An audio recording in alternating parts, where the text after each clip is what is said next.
right now is all we got. You know what I'm talking about? The greatest opportunity in the world is found in today. You understand that? We don't even know what yesterday got for us. You know what I'm talking about? Because it's already gone. Tomorrow, too far away. What about right now? What about right now? Huh? Would you give it all up for me right now? I got you. Huh? Let's go then. Are you not entertained? Are you not entertained? Is this not why you are here? Yeah, I said it.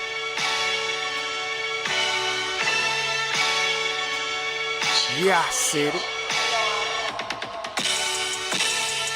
Go thriller, back better, iller, pound for pound. Killing these topics with analytics. Silencing all the critics, trying to bite the style. They get sun like children. YouTube villain, podcast killing. So antagonistic and prolific with the swiftness. Yeah, I said it. I fucking wait. I am the greatest. Yeah, I said it.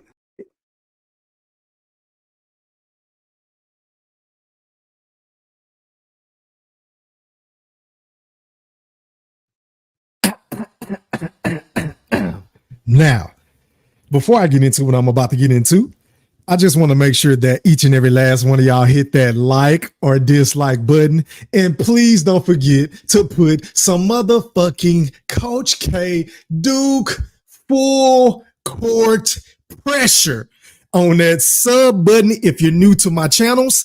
And please don't forget to ring that noti bell so you could be notified via email each and every time your boy E-Thriller, aka Ham Rothstein, aka Goat Thriller, aka the motherfucking Black Picasso, because I paint these pictures so vividly with my words on the sport of boxing whenever I feel like it. And once again, fight fans, it's 2024.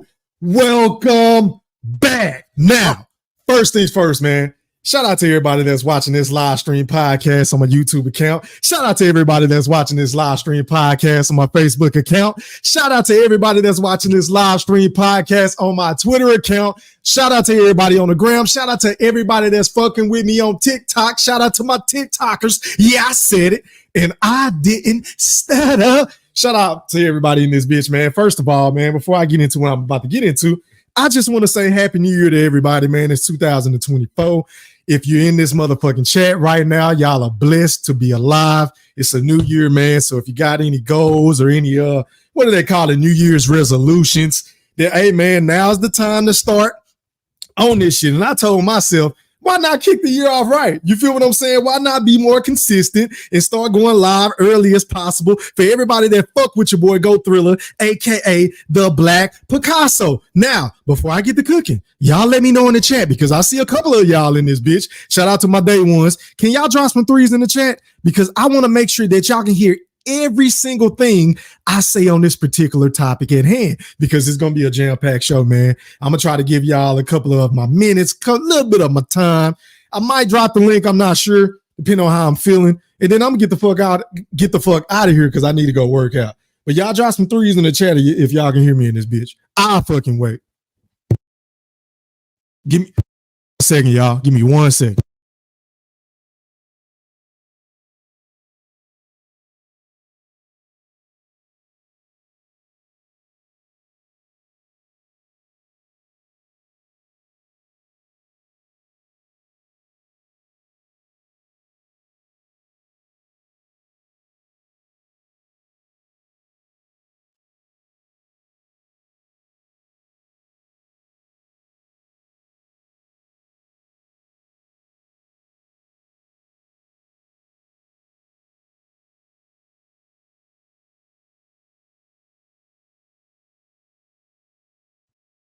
All right, my apologies. Sorry about that, everybody in this bitch. Hey, man, shout out to everybody that dropped some threes in the chat. Shout out to my guy, Young Money. Shout out to my guy Moolah. Shout out to my brother Q. I see you in this bitch, boy. Shout out to UNICY. Shout out to COE Films. Shout out to QT. I see ya. Shout out to Jeff. Shout out to Monday. Shout out to Monday, man. I see you. I see you. What's popping? Now, where should I begin? Errol Spence Jr. has decided to return from the abyss after hiding for several fucking months. And I'm going to tell y'all why I don't respect it. Yeah, I said it. Because we all know ever since July 29th went down, right? After the boogeyman, Terence Bud Crawford, aka the illest motherfucker from Nebraska, went in that ring and put a beat down. I'm talking about put hands and feet all over Errol Spence Jr. and the remains of Errol Spence Jr. Errol Spence Jr. has been in hiding. I mean, god damn, how soon do we forget? This motherfucker been playing one Mississippi. 2 Mississippi.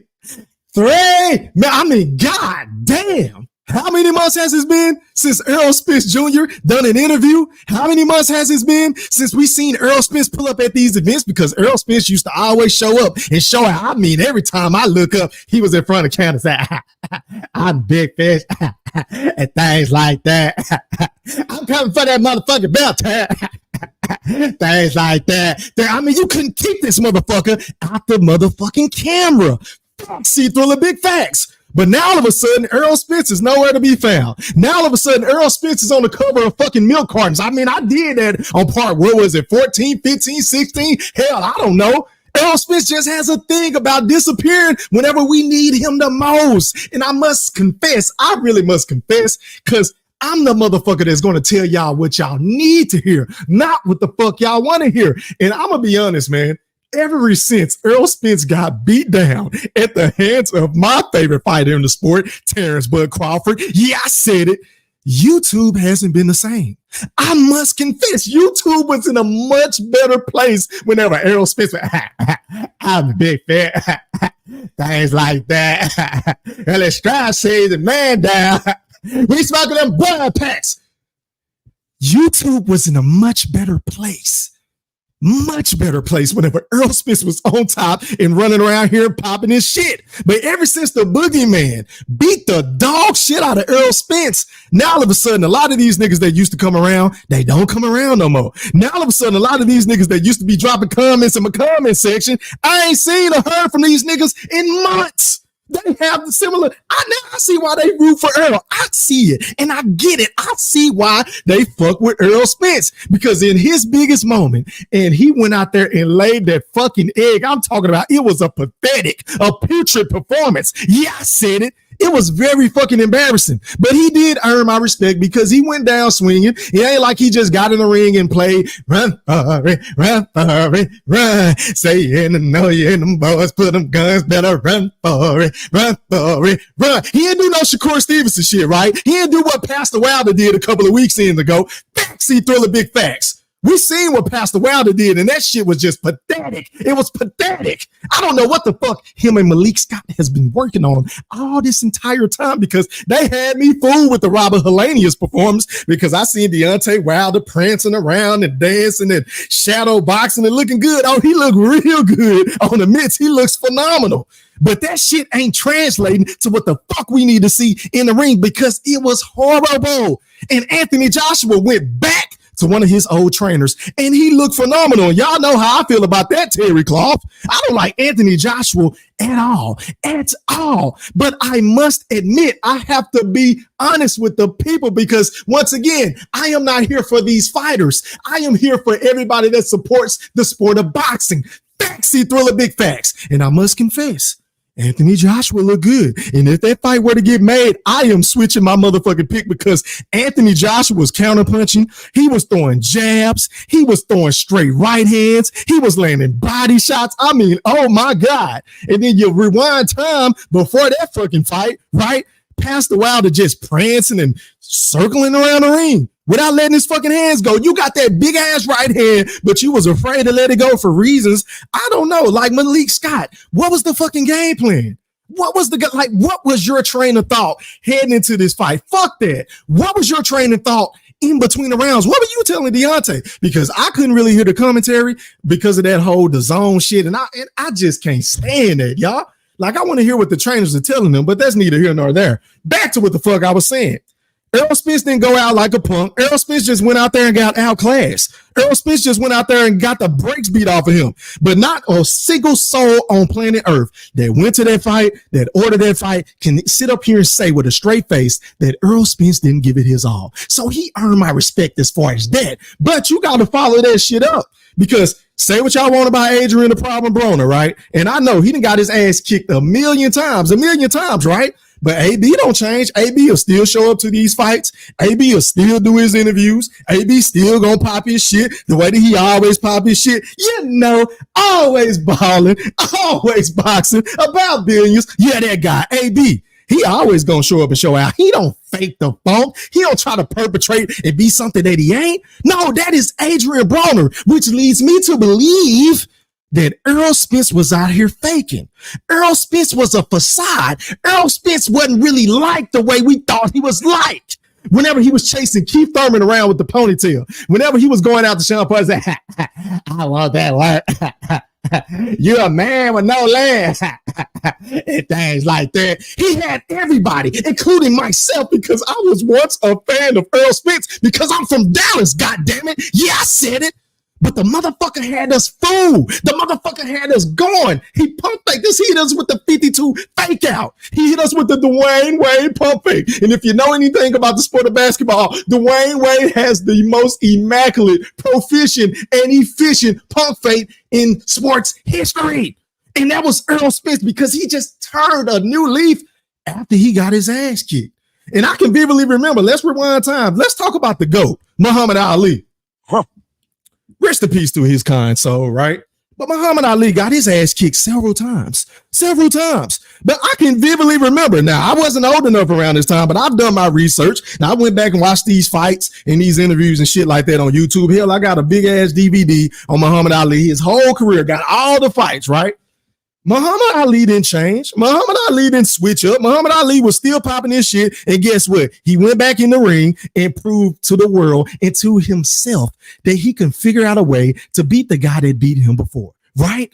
So I say all that to say, Errol Spence was popping, because I would love to know how the fuck you gonna be talking heading into this rematch. That's if it even happened, because I'm one of those individuals. I'm advising him now because I know I got 19 parts, which was the best series on YouTube, if I must say so myself, on here's proof that Errol Spence is still ducking Terence Bud Crawford.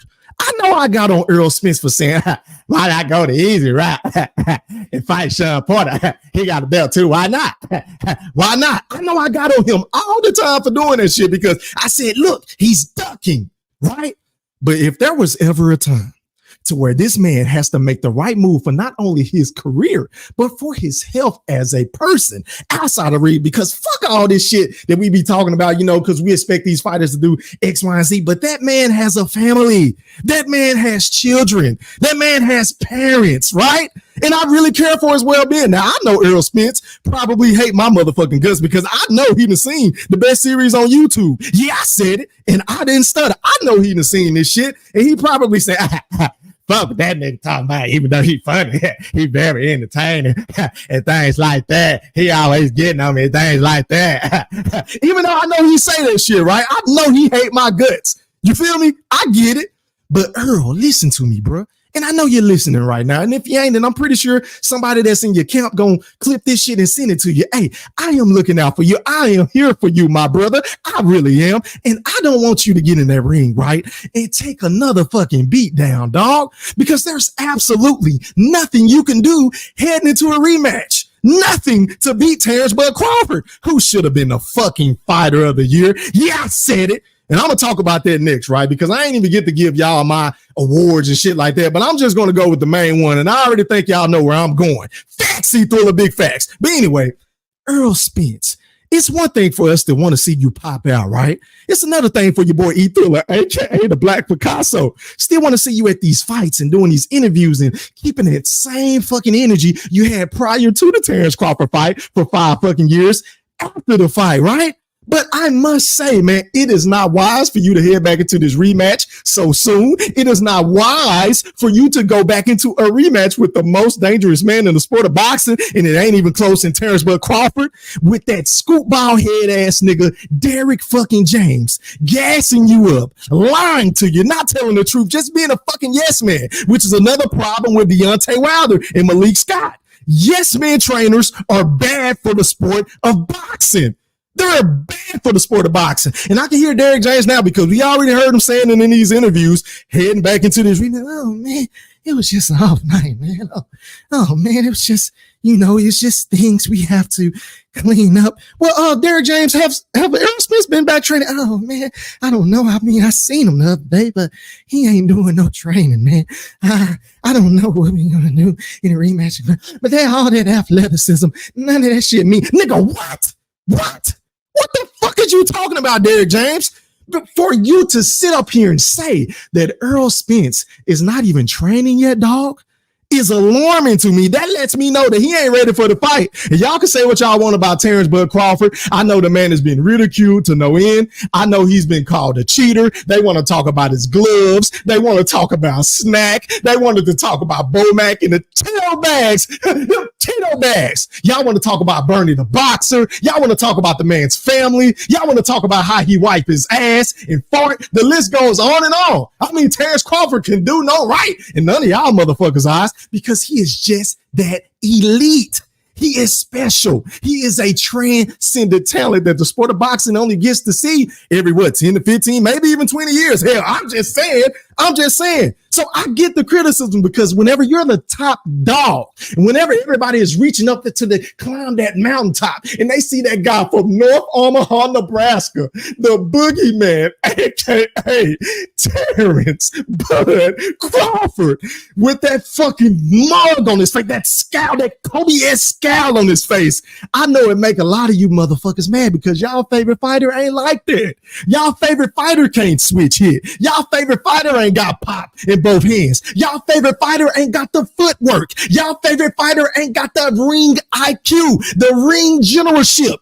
Y'all favorite fighter wasn't a fucking wrestler growing up. You feel what I'm saying? Y'all favorite fighter can't do what my guy, Terence Bud Crawford, does on a night in and night out basis whenever he shows up and show out. And oh my God, they got on him for taking tone naps off the paper who are unsure of themselves. They got on him for fighting David Avocado. They got on him for fighting David Avanesian. They got on him for fighting Kell Brook. They shitted on my guy for fighting Amir Khan. Do y'all remember this shit? Let's take a trip down memory lane. They shitted on the Victor Post style victories, right? They shitted on the goddamn green beans, mean machine, whatever y'all used to call them. Faxy Thriller Big Facts. You motherfuckers kept shitting on this man's resume, kept shitting on his skills, and I kept trying to tell y'all that whenever he get in the ring and he's able to put his hands and feet on Errol Spence Jr., it was going to be a thing to behold. And this man over-exceeded expectations, y'all. But let's get back to Errol Spence. Errol, look, bro, honestly, in my personal opinion, this is just my little old humble opinion, right? Let me get some water, y'all. Hold on.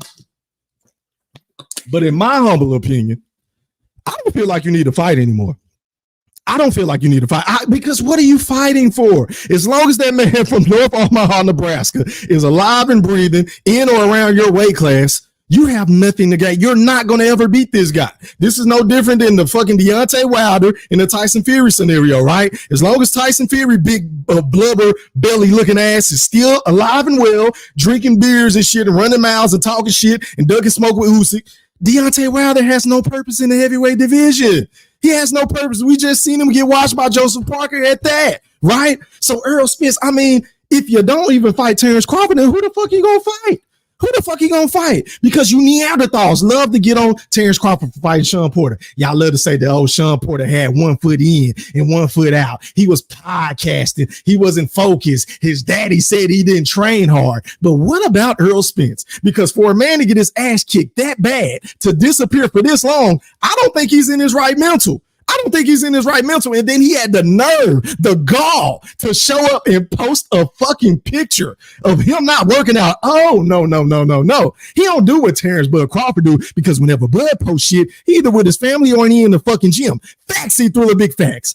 But this nigga had the nerve to post a picture of his horse. Let that shit sink in, fight fans. Errol Spence had the nerve to post a picture of his horse, y'all. Like, we don't give a fuck about the horses. We don't give a fuck about the cows. We don't give a fuck about the chickens and the pigs and things like that. And things like that. We don't give a fuck about none of that shit, Earl. We want to know, when are the fuck you and Terence Bud Crawford are going to line it up again? Because you holding up the boxing world, bro. You holding up this man, Terence Bud Crawford, from achieving greatness, because we all know he has his eyes set on a prize. He want to go get that payday. He want a payday from Canelo. Yeah, I know. The man is willing to move up 3 weight classes. Hell, possibly this shit could have happened on Cinco de Mayo weekend, or possibly later on this year in 2024 on Mexican Independence Day weekend in September, right? But for whatever reason, Errol Spence is nowhere to be found. Can't nobody ask him shit, because I would just love to know, hey, bro, you going to take the rematch? And if so, is it at 147? Is it at 154? You understand what I'm saying, Earl? Why didn't you fill out the proper paperwork if you can't make 147? And if not, if that's not the case, then why the fuck won't you just come out and shut down all these goddamn Aerosexuals who keep running with narratives and painting this shit and trying to make Terence Bud Crawford look like such a bad person, such a bad fucking athlete? You feel what I'm saying? Why are you not keeping that same energy? Because every single time people come out and try to shit on you, EJ, guess who steps up to the plate to say, nah, we ain't gonna do that? Oh, well, I don't know why y'all don't want to see the fight again. We got to support our own. Terence Bud Crawford is always taking up for you for reasons I still can't fathom. I mean, he better than me, because I would have been throwing your ass under the bus, because Top Rank has the best matchmakers in the world. I'm not gonna lie. We smoking on them Bud pound from Jamaica. We gonna roll you up and smoke you. Things like that. Hey, Terence Bud Crawford is way better than me, y'all. Huh. I'm just saying. He way better than me, because I would have been throwing Earl under the bus, because you're holding me up, bruh. And then you got these motherfucking Neanderthals, these goofballs, these motherfuckers from Philly that really think that Terence Bud Crawford is ducking Jerron Boots Ennis. Do y'all really believe that shit? Y'all let me know. Drop some in the chat. Drop some E3s in the chat if y'all believe that Terence Bud Crawford is ducking Jerron Boots Ennis, because I don't see it. Now, I don't like the shit that Bud been saying in regards to a fight with him. I must admit that, because I feel like if your fucking bag is right, and if they willing to overpay you for that fight, then why not line it up? Because you made $10 million to fight David Avanesian, right? You made $10 million to fight him. So I can only imagine, one can only assume that you're at least going to make 12 to 15 to fight Boots, guaranteed. And that's before the back end.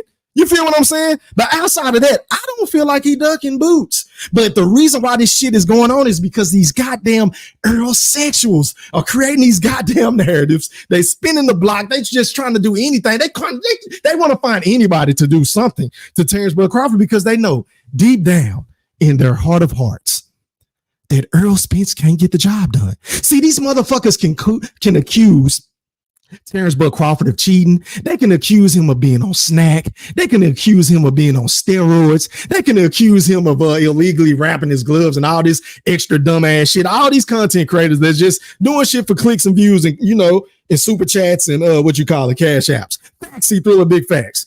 Y'all can say all this shit, but I ain't heard now one of these motherfuckers say they're going to pick Errol Spence in a rematch. I haven't heard it. Maybe somebody can educate me, drop some in the chat, but I don't hear anybody saying heading into this fight, this rematch, that's if it happens, because I don't think it should happen, but maybe, just maybe, it's going to happen, because the man came out the other day and said, I'm back, right? So I don't think the shit is going to be worthwhile, man, because look, Earl,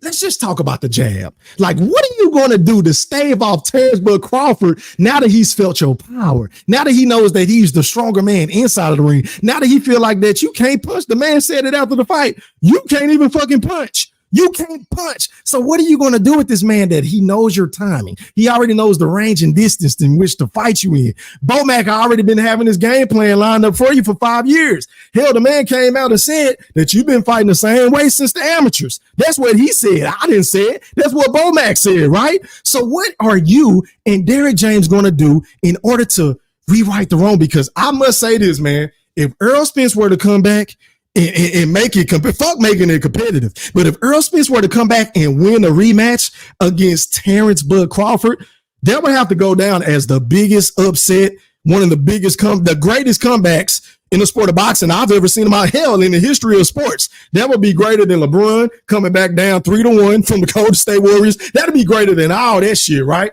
If Errol Spence were to pull this shit off, my jaws would be dropped because I just don't see it. I don't see it, but maybe, just maybe. I mean, maybe he got some tricks up his sleeve. Maybe they've been bullshitting us the whole time. Maybe they have been working. Maybe they're just, oh man, I don't know what he's been doing. I've been training Ryan Kardashian. Oops, I mean Garcia with his weak ass. I'm just trying to get a check on my way out. Y'all seen how I made Mel look against Canelo? He looked like shit. He was playing I Will Survive the whole round, man. Y'all seen how I made Anthony Joshua look. We know what Derrick James gonna say. He's a nonchalant motherfucker. So maybe, just maybe, they're pulling the wool over our eyes. And I pray to God that I'm wrong. I pray to God that Errol Spence has been training. I pray to God that Errol Spence is ready and able and willing to get in that ring and dive right back into that fire, into that fucking storm that is Terence Bud Crawford. Because I'm going to be honest with y'all, I don't even think Bud had to go in his bag. He didn't even have to go in his bag on Errol, y'all. It only took him one fucking round to get Errol, to figure Errol Spence out, to collect the data. Remember how y'all said he was a slow starter? It'd take him 4 to 5 rounds. Oh, he'll be down on the scorecards if he go out there and fight the same way he been fighting everybody else. Remember when y'all was saying all this shit about Terence Bud Crawford? Well, would you believe me if I were to tell you, ladies and gentlemen in the Wolfpack, that it only took Terence Bud Crawford one round to figure out the great Errol Spence? And I can make a legitimate case that had he had another 15 to 20 seconds at the end of round 2, Errol Spence would have got stopped, y'all. Go back and rewatch the fight. Errol Spence was on his lap. He was getting dinged on. I don't know if it was his equilibrium because his Jerry curl was swinging to the left. That shit was swinging to the right. Every time Bud hit him with a clean shot, y'all. I'm talking about thudding jabs, right hooks, left straights, body shots. Did y'all see the body shots, right? And Errol Spence was just on his like, God damn, this motherfucker came out and blitzed me and things like that. I wasn't ready for this shit. I know I said it was going to be a one-sided ass whooping and things like that. I know I said all that, but God damn, this motherfucker from Nebraska is on my ass. I know Errol Spence was thinking like, God damn. I knew the man was good, right? I knew I was ducking him for this goddamn long. But I mean, my Lord, I didn't know he had a jab this strong. I didn't know that little motherfucker from Nebraska was this just diesel, just built like a fucking tank. Look at his calf muscles, right? Look at the hair. Y'all was making fun of Bud's hair. Bud wasn't worried about no fucking haircut because his focus, he was laser focused. He was on his Kobe Bean Bryant shit because he knew whenever he got the opportunity to show the world who was the best fighter in the fucking sport, he was going to seize the opportunity and show up and show out. And that was the performance of a lifetime. I haven't seen a greater performance outside of Floyd Money Mayweather versus Arturo Gatti. I haven't seen an ass kicking that bad, y'all. I mean, maybe y'all can drop some other scenarios. Matter of fact, I'll take that lie back. My favorite fighter of all time, Bernard Hopkins, beat the fuck out of Kelly Pavlovich. That was a beatdown. Hold on, y'all. It's hot in the bitch. Hold on, y'all.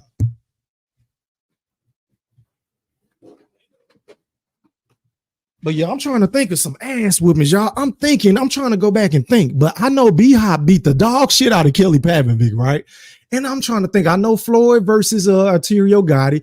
That was a beatdown. Floyd beat the shit out of Diego Corrales too. But was it as bad as what Bud did to Errol Spence? I'll fucking wait.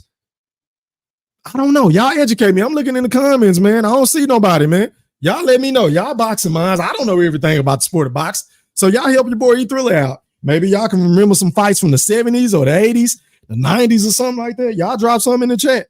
As a matter of fact, I'm about to read some comments. I'm going to drop the link and let y'all come on the rock. If y'all want to come on the rock with your boy E-Thriller, if not, I ain't tripping. I'm going to just get the fuck off of here and do my thing. You feel what I'm saying? But y'all educate me, man, because maybe I'm reaching, maybe I'm being a prisoner of the moment, right? But can y'all please hit my goddamn like button? I got 55 people in here, and I really appreciate it. We'll get them likes up to 100, man. Get them likes up to 100. Drop some comments in this bitch if you didn't hit the like button. Now, back to the comments I go. As a matter of fact, hold on, stop the presses. I forgot to do this. Hold on, y'all. Let me find my shit. All right, so shout out to a couple of people that was in my my community section a couple of days ago. They wanted me to touch up on this topic, right? And shout out to my dog, my nigga, Mr. IOTBA from the 214 to across the pond. He got on me because he felt like I should have did an award show. I'm like, I don't really want to do that shit because everybody else doing that shit. And I'm the type of motherfucker on YouTube. I don't do what everybody else do, right? So I said, you know what? Since a lot of people been asking me to do this shit, I'm just going to do the main one that I want to do. I'm not going to go through the comeback fighter of the year. I ain't doing all that shit. I'm only doing one. And this is the most important one in my personal opinion. But my 2023 Fighter of the Year award goes to none other than Terence Bud Crawford. And I feel like for ESPN to put I know the man left Top Rank. I understand it. I understand that Bob is bitter that Bud is suing him because the racial bias and all this shit, and he owed the man money that he never wanted to pay him for. Facts, he threw the big facts. But I know Musty Inoue beat the dog shit out of Stephen Fulton, and I know he just whipped this guy that he just fought. His name slips my mind. Hell, honestly, I ain't even watched the fight. The fight came on too early, y'all. But I'm trying to figure out because I'm gonna need y'all to make this make sense to me. How the fuck can you be the fighter of the year, right? When you weren't even in the fucking fight of the decade. Terence Bud Crawford versus Errol Spence was the fight that everybody wanted to see, y'all. And not only did that man show up and show out, but he exceeded expectations. He basically retired Errol Spence prematurely. Errol Spence wasn't ready to retire. You feel what I'm saying? Errol Spence didn't go into that fight thinking he was going to get his ass whooped like that. Errol Spence wasn't thinking like that, y'all. So I'm trying to figure out, how does ESPN factor all this shit into that? You feel what I'm saying? Because Terence Bud Crawford had the performance of the year. Terence Bud Crawford is definitely the fighter of the year. And I know there's a lot of naysayers saying, oh, Thriller, you don't know what the fuck you talking about. How can you be the fighter of the year because he only had one fight? Oh, shut up. Shut the fuck up. That one fucking fight, like the great Terence Bud Crawford said on his Twitter, was equivalent to 2 fights, y'all. I'm talking about that performance was a performance. I don't think he can get any better than that. I honestly don't. Like, I ain't seen a performance that great, y'all, in a long time. I'm talking about razor sharp. Everything he threw landed. Power punches. He landed over what, 50-some%? Shit was ridiculous. You would have thought he was Giannis Antetokounmpo or some shit like that, right? But damn, like how the fuck can Monster Inoue be the fighter of the year over Terence Bud Crawford? It doesn't make sense. Stephen Fulton went on nobody top 5 pound for pound list, but guess who was? Errol Spence Jr. Hell, some of these Errol-sexuals had Errol Spence ranked at number 1 over Bud, over Canelo, over motherfucking Usyk, Tyson Fury, Shakur, Devin Haney, Charlo. The list goes on, right? But I don't recall nobody rating Stephen Fulton in the top 5 pound for pound. Hell, he was probably barely even touching the pound for pound list. In my personal opinion, he wasn't on my pound for pound list. He was not. I'm sorry. So I say all that to say, I'm giving the 2023 Fighter Award to Terence Bud Crawford. Make no mistake about it. Terence Bud Crawford gets the award for me, and I don't see how anybody else can say anything otherwise. But back to the comments I go. Let me start from the top, man. Hold on, y'all. Let me see you in this bitch. Hey, man. Hold on. Stop the presses. Stop the motherfucking presses. I just got a Cash App notification, and these are always phenomenal. Shout out to my brother, man, Quentin Bradley, for that Cash App donation, a.k.a. the BFB Master Q. I appreciate your love and support. Hey, man, hold on, y'all. And if anybody else want to support the channel, the Cash App is I Said It E3. Once again, that's I Said It E3. Hey, Q, you already know. I got to get you right, fam.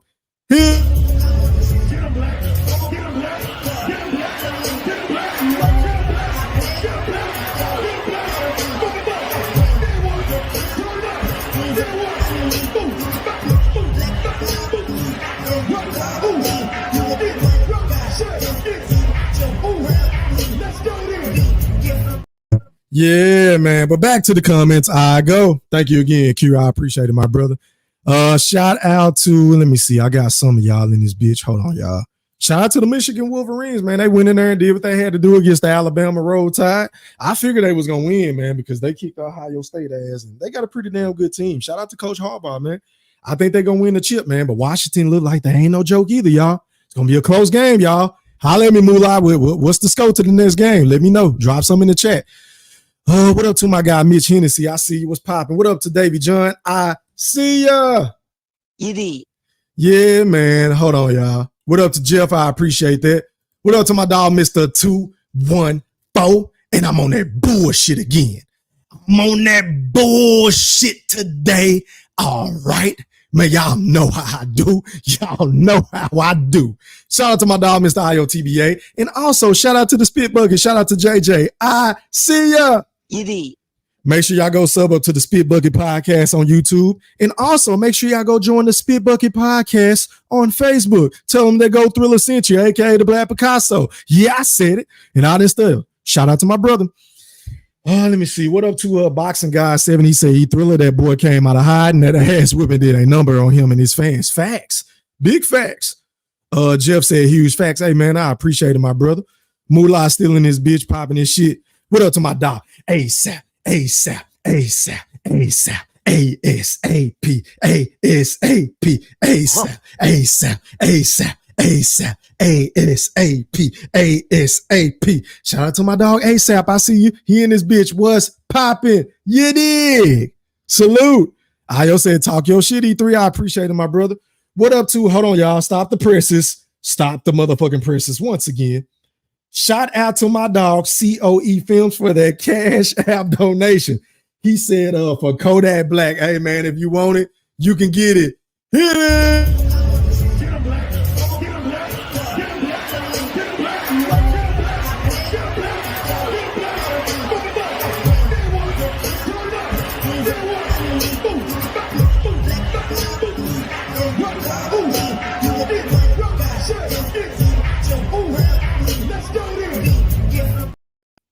Hey, man, shout out to my guy, COE again. I appreciate it, man. Y'all making the nigga feel good today, man. I appreciate y'all. Hey, man, keep them coming. Keep them coming. It goes a long way. It really do. Shout out to my dog, Rebel Life Boxing, man. Shout out to my brother, man, who gave me the thumbnail game. I am forever indebted to this guy, man, because I hit him up one day like, bro, you got to teach me how to do these thumbnails, dog, because my shit is poo cheese. My shit was booty, Rebel, and I can't thank you enough for taking the time, out of your day, from your family and shit like that, bro, and putting me on game, man. Go sub up to my dog, Rebel Life Boxing channel, too. Telling me Thriller sent you, a.k.a. the Black Picasso. What up, Rebel? Click this link when I drop it, bro. Shout out to my guy, Goldie Low. Shout out to the big homie on the panel. He said, E3, what's up, little bro? Hey, man, just paint these pictures so vividly with my words. You already know. Ayo said Spence showed his true character after he lost. Pathetic. Yeah, man. And it's one thing to do. Like, bro, listen, I'm pretty sure if you've grown up, if you're black, right? All of us done got our ass whooped at some point in time, unless you just didn't fight, right? I done got my ass whooped before, right? But I couldn't go to school hiding. I couldn't, oh, man, I ain't going outside no more. I ain't going to the monkey bars, or I ain't going to hoop no more. Fuck all that. You feel what I'm saying? I'm going to stand up and face the music, and it is what it is. Like, God damn, bro, you are a professional boxer. There ain't nothing wrong with getting your ass kicked. Hell, all of the ghosts and lost outside of Floyd Money Mayweather. And hell, a lot of people feel like he lost the fight. The nod on the judge's scorecard. Facts, see Thriller big fat. I think you saying laugh my ass out. E in the Spence William Wilder. And he fought the best comp. He said, Wilder also been a hype job to me. I always called him a bum just because someone tried to lie and say he is the big puncher. Hey, man, I stand corrected, bro, because I was one of them dudes. Y'all know I don't fuck with AJ at all. But he looked a hell of a lot better than Deontay Wilder in this point of his career. I must confess. I got to give credit where credit is due. I ain't no hater, y'all. You feel what I'm saying? Shout out to Boxing Guy. Let me see. Hold on, y'all.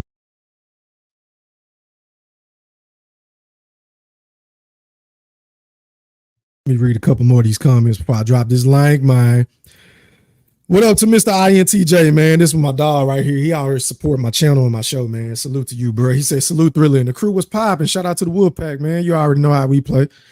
What up, Just a Guy? All right, man. So let me do this. Let me go ahead and drop the link. I ain't going to be on here all day. So when y'all come on here, man, make your points. Get to the fucking point. If you click the link, Don't hog the show. Cut your camera on so I can authenticate you. We don't want no fuck shit going on my YouTube channel. I ain't trying to get blocked and banned no more. Yeah, I said it because y'all know YouTube be fucking with my channel, right? But anyway, they don't be sending out notifications and people be hitting me up. Oh, I ain't even know you went live, man. Or I ain't get the notification. So, hey, man, y'all make sure y'all do y'all due diligence. In fact, turn your cam on, mute your audio until I introduce you. You have 2 minutes to speak. Please don't dominate the show and don't mention nobody else's show on my shit because that's free paid, unpaid promotion. And if y'all want to do that, you got to cash out me. If not, I'm going to kick you the fuck off. And rule number 6, please respect the host and my guests. That means everybody in my motherfucking chat and on my panel. Be respectful because we all family in this bitch. We can agree to disagree all fucking day. You feel what I'm saying? But it's just sports talk. This ain't personal. This is just sports talk. But anyway, let me read some more comments. The link is in the chat. And hey, also, if y'all want to follow me on all my social media platforms, Facebook, Twitter, TikTok. I'm on TikTok every fucking day, heavy. Like that's my new challenge, right? TikTok, Facebook. Click that link. I think it's called Linktree, if I'm not mistaken. It's pinned at the top. Y'all can follow me on there. But anyway, man, going out to Goldie Low. You can cut your cam off, fam. You live on the chat with the pack. Talk to me, bro. What's up, my bro? Hey, man, I can't call you. You got 2 minutes, man. Pop your shit. Hey, man, I'm sorry, man. I didn't get a chance to finish talking to you the other day when I came over. I got a very important phone call by the time I came back. You got on dropped off. Apologize to me because, hey, I know how you play. I know how you play. You are very active.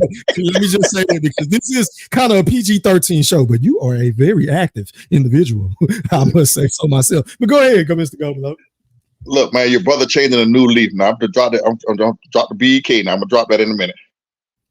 Okay. Yeah, I'm trying to change a new leaf. I'm gonna see how long it's gonna last though. But man, listen, man, this is. I hope this year here be prosperous for everybody, man. You know, just one thing. Absolutely. I just, we need to thank God. Everybody except for the people I don't fuck with. I don't give a fuck about them. But go ahead. Yeah, but even the ones I don't fuck with, wish everybody nice, man. But it's. Yeah. I just wait in this goddamn fight, man. I don't know, man. They bullshit with this fight. Shit. They got me feeling like last year, like we weren't gonna never get the fight. So, do you think the rematch gonna happen, Mr. Golden? Be honest with you, I don't think so.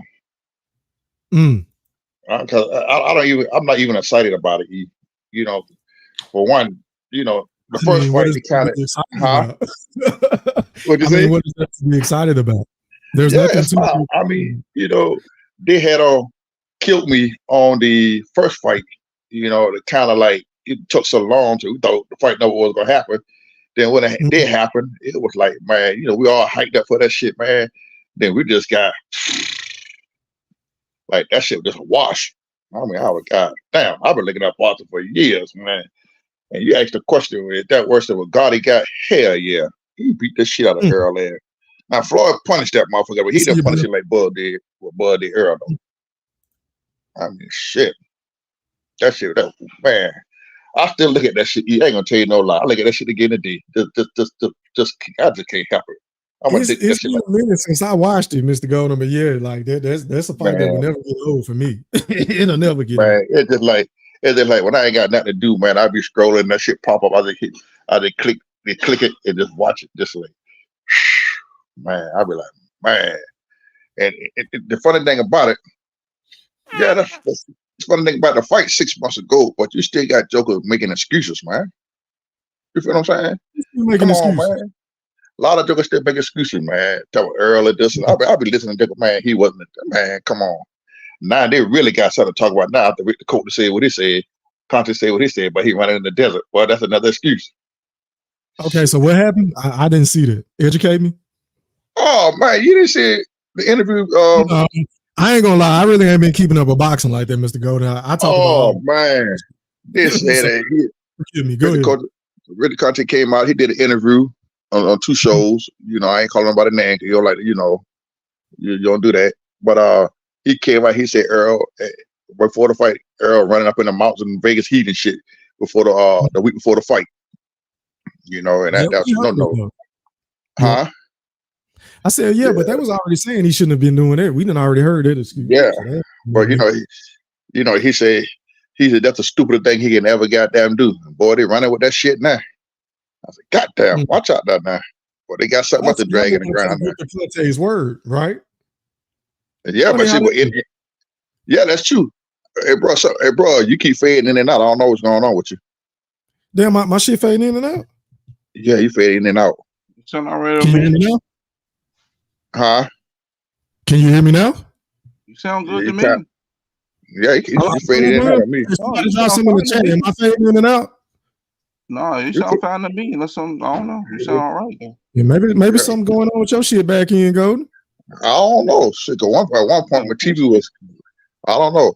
I'll check it and see in a minute. I'll switch it back in a minute. Was wrong. But Steven. Yes, sir. What's up, Goldie? Hold on. Can I introduce my guy if you done? Oh yeah, because I finna slap the shit out of me for interrupting the grown people. Hey man, don't come on here, man. It's 2024, man. Don't start that shit, man. Like going out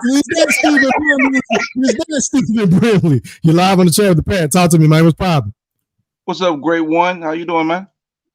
Hey man, I can't complain. Happy New Year, my brother. What's poppin'? Happy blessing. Happy New Year, man. All right, so we're gonna try to make this short, 2 minutes, and cover all bases. Bud was number 1 pound for pound going in the beginning of the year, right? Mm-hmm. He had the biggest win of the year. So I still have him number 1 pound for pound, right? And he has an absolute, a really strong argument to be fight of the year and pound for pound number 1. But I'm going to be the voice of reason. Inoue has an argument as well. He does.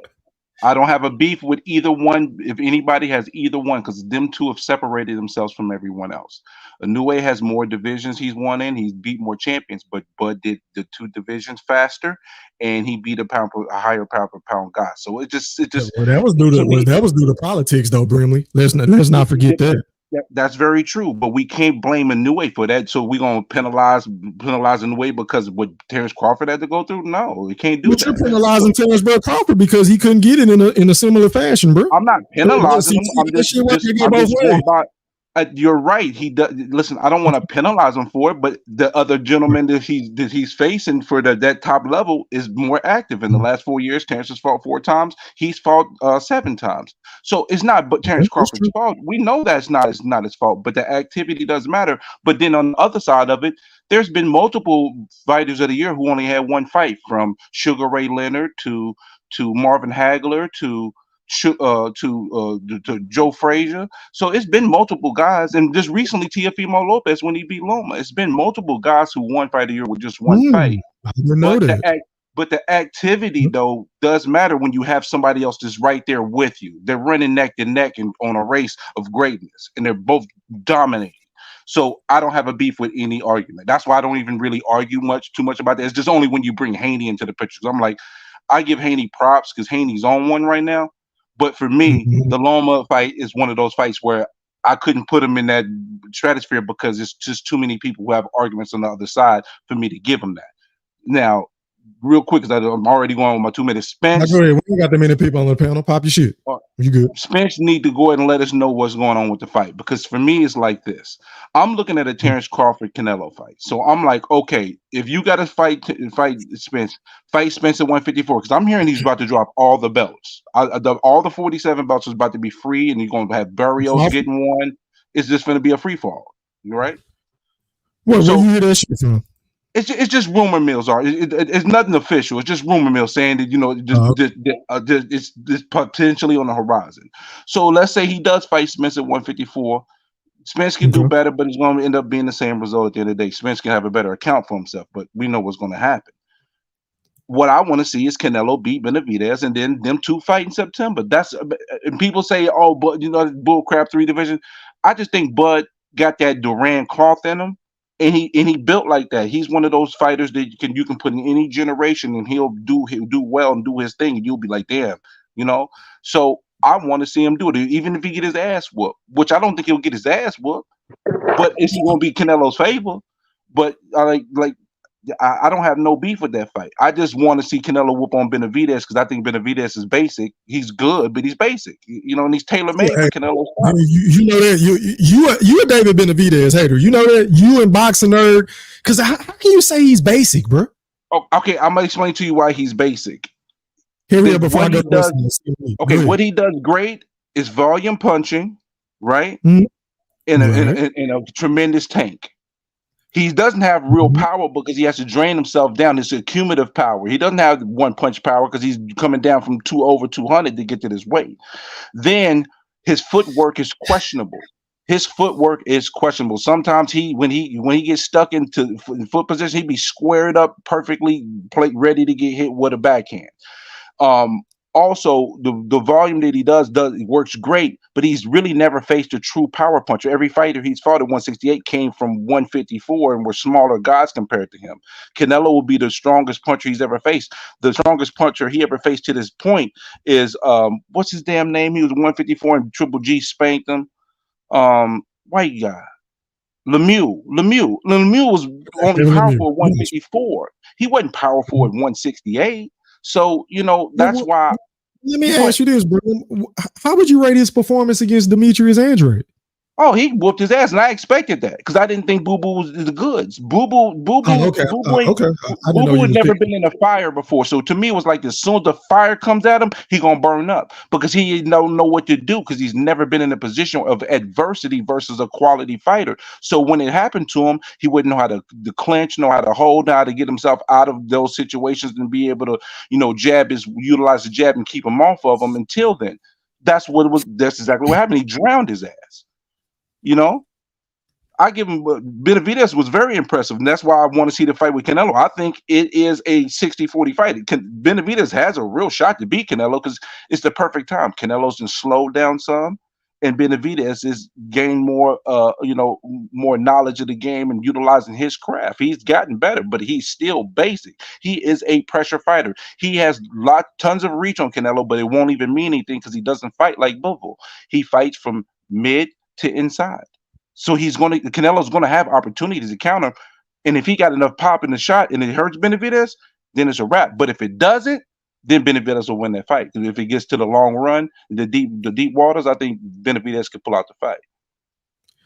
Okay, then, Brim, hold on, y'all. Let me pass the mic real quick. But shout out to my guy, Mr. INTJ, for that Cash App donation, man. I appreciate you. You already know I got to get you right, fam. Hit it!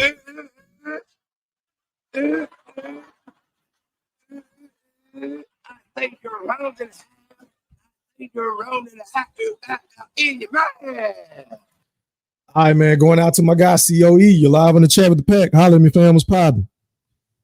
What's up, Round? Hey, man. I appreciate that Cash App, bro. Appreciate you. Thank you. Yeah, no problem, man. Happy New Year's to you, my brother. Go ahead. Say, look, first of all, man, fight of the year. You got to give that fight of the year to Terence, Bud, Crawford. You got to give it to him, my guy. But one, this is why I say that. One, like you were saying, E3, you got Errol Spence, pound for pound, considerably one of the top pound for pound guys that was being talked about. And just look what Bud had, look how he demolished him. He systematically broke him down. He made him look like he wasn't even supposed to be in the ring with him. That's one. And we're not even gonna talk about just the overall the way he done been on that knockout streak, knocking everybody out all the way up until then. And when you talk about greatness, look what this man is trying to do. If everything.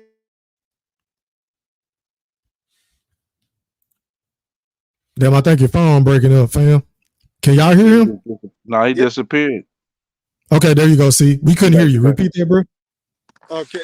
I said, so what I'm saying is, if it would have worked out how it's supposed to work out, Bud would have fought Earl again in December, which would have solidified him as the fighter of the year. But you already know, once again, they prolonging the fight, trying to get it what it be. I mean, trying to make it, trying to age him out or trying to fix some, whatever. But whatever they're trying to do, it ain't gonna work. I do think the fight will happen again, but I just think it'll happen somewhere in the middle of 2024, which is sad for a rematch, because usually rematch happen within the 5 to 6 months. You know what I'm saying? You wanna try to get that right back to back, but that shit is in the water, man. But Bud should have got fighter of the year. He should be the fighter of the year. That's my opinion. Let's talk about that Crawford Spence fight. if it do happen again. Now, if it do happen again, like I stated in the chat, Bud is gonna make him pay worse this time because all the excuses. You know what I'm saying? Just because all excuses and he on snack and he on steroids, he has some in his gloves. He gonna make Earl pay worse this time. And I hate it for him, but this is what he signed up for, and it's gonna be worse this time. This second go around, I'm considering it's gonna be a knockout this time. I don't think he's gonna play with him. Like you said, he's supposed to have been out of that second round. I'm talking about if it was 15, 20 more seconds left, he'd have been out of there. It would have been stopped in the second round. I'm right there with you, E3. That's a good look because it's the same thing I was thinking, man. When it come about. Yeah.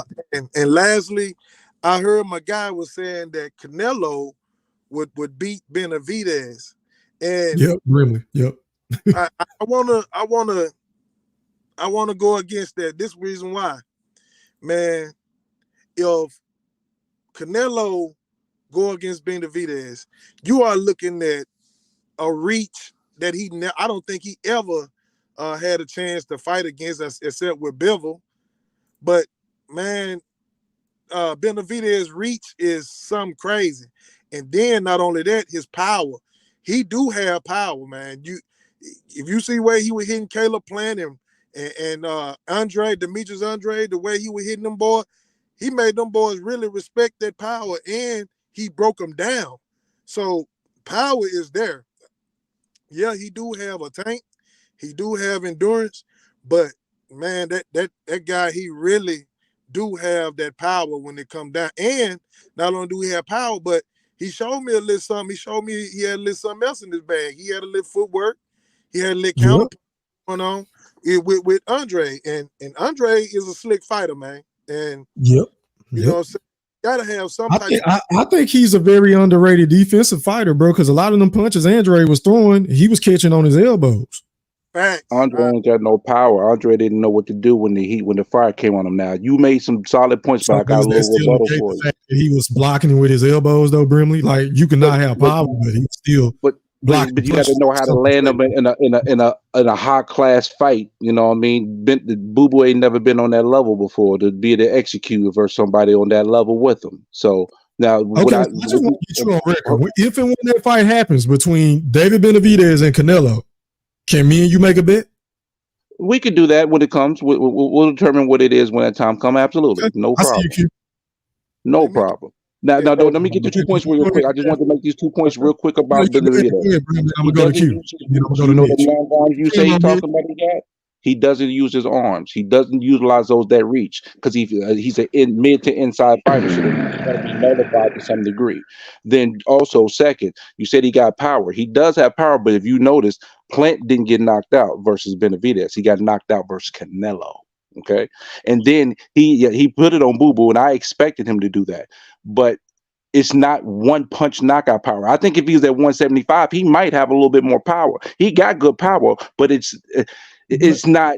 Do you really need power to beat Canelo? Do you really need one? Do David Benavidez really needs one punch of knockout power to beat Canelo? Because I think volume can beat Canelo. We've seen it with Bivol. But Bivol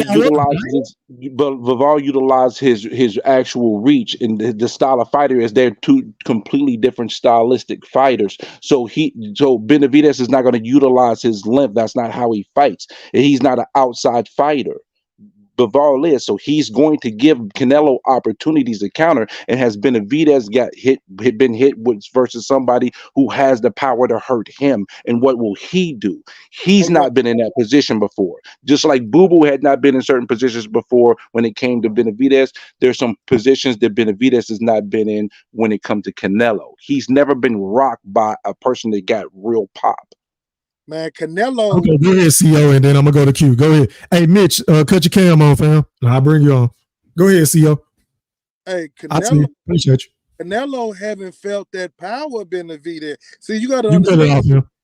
Well, you got to understand one thing. Once Demetrius and Caleb Plant felt that power of Benavidez, they wasn't doing all that shit that they usually do with other fighters. That old slick shit. They wasn't doing all that. It was like, hold up, I don't want to get caught by this mother, you know. And just go back and watch that Andre fight. You're gonna see that he did not want to get in there and trade blow for blow with Benavidez. And that only because he has power. Boo Boo ain't Canelo, nowhere close. If he don't respect your power, he'll be up in there like Crawford was on Spence. He'll be up in there. He'll be up in there doing his thing just like how Crawford did Spence. But if they running around that ring and trying not to get hit, that mean they respecting that power. Canelo got the power. All right, man, let me pass the mic to Q, man. You're live on the chat with the pack. Talk to me, bro. What's popping? What's up with it, Thriller? What's up? What's good, my brother? How are you? Oh, I'm all right. I'm just enjoying the show, listening. Thank you. Happy New Year, my brother. Go ahead and cook, bro. Hey, man. The rematch gonna be what it is. I ain't got much to say on that. But I don't understand what the big uproar is on Fighter of the Year when it comes to Monster Inoue and Crawford. Crawford fought one time.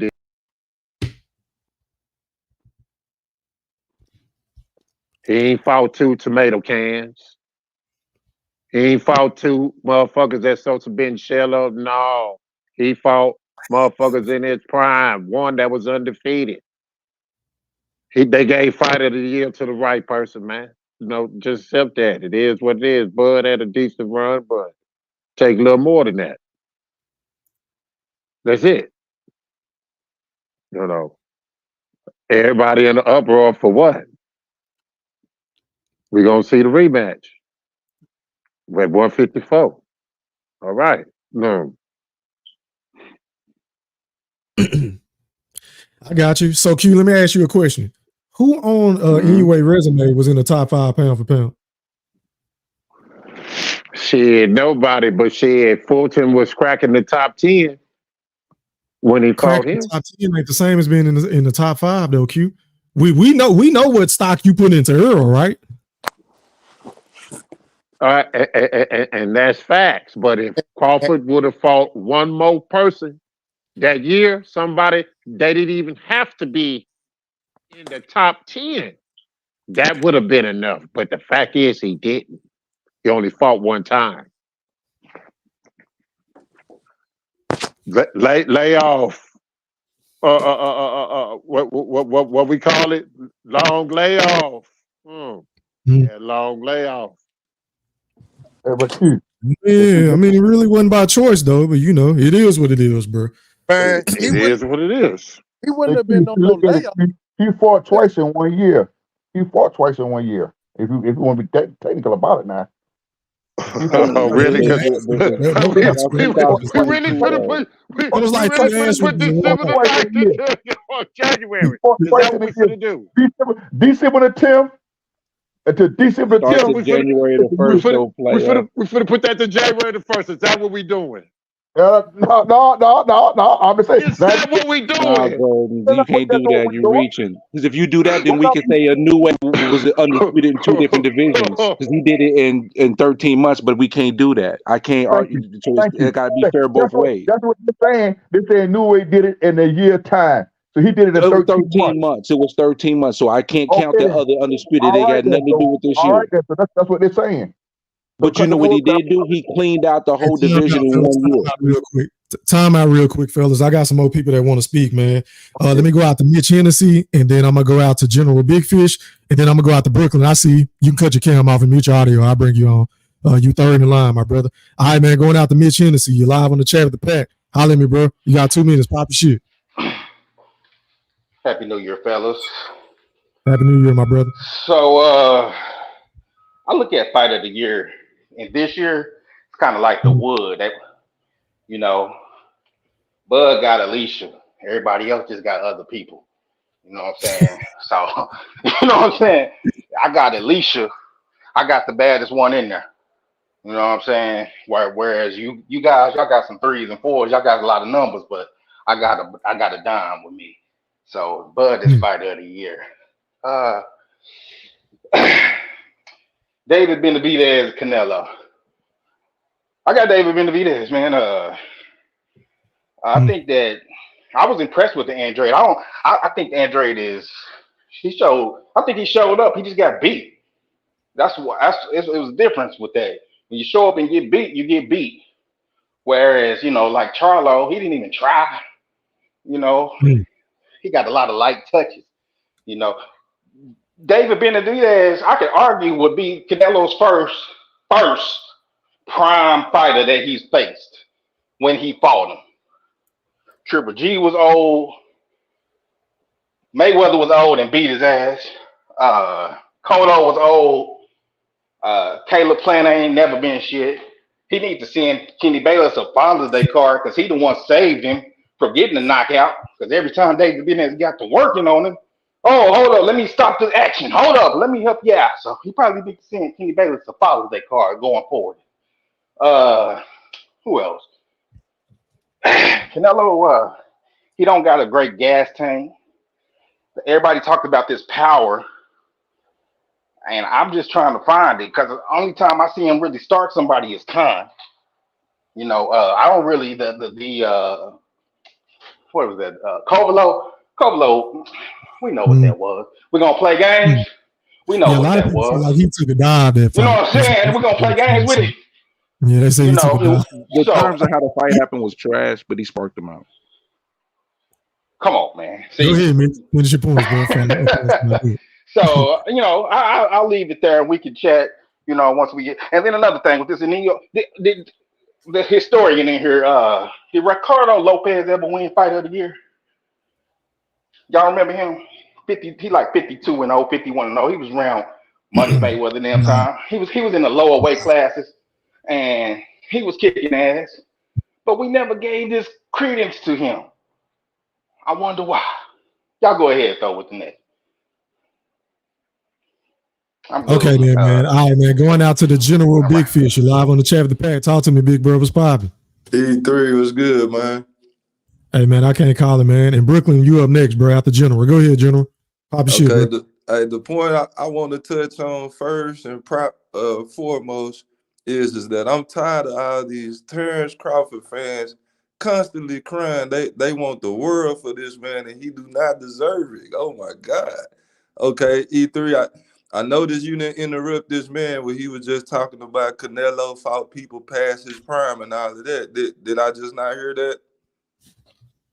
Yep, I was letting him pop his shit. Yep. Yeah, I know how you do. You want to go interrupt him and all of that, but after he was done, you didn't give him no pushback on all the excuse making he made about Canelo fighting niggas past their prime.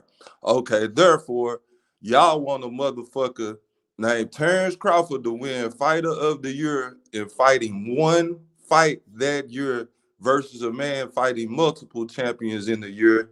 A man that came off of 13, 14 month layoff, no tune up, a man that's been in a vicious accident, a man that we know has bad habits outside the ring, a man that we clearly seen with something wasn't right walking to the ring, a man with no head movement, no foot speed, resume is trash, basic fighter. I can go on and on. Yeah, now all of a sudden, since Terence Crawford beat the guy, now y'all want to say he pound for pound when I had to listen for 4 years. The Errol Spence ain't even the top 5, top 10 pound for pound guy. But soon as Terence Crawford beat him, you want to make him all world. You can't make this shit up in my E-Thriller voice. That's all I got to say. Well, y'all built his ass in shit, Big Fish. No, don't talk about what I say. I'm using words like that you spewed for 5 years, Mr. Golden. Don't try to give me credit now. Don't try to give me credit for know what I'm talking about. We going off your words about what Errol Spence ain't shit.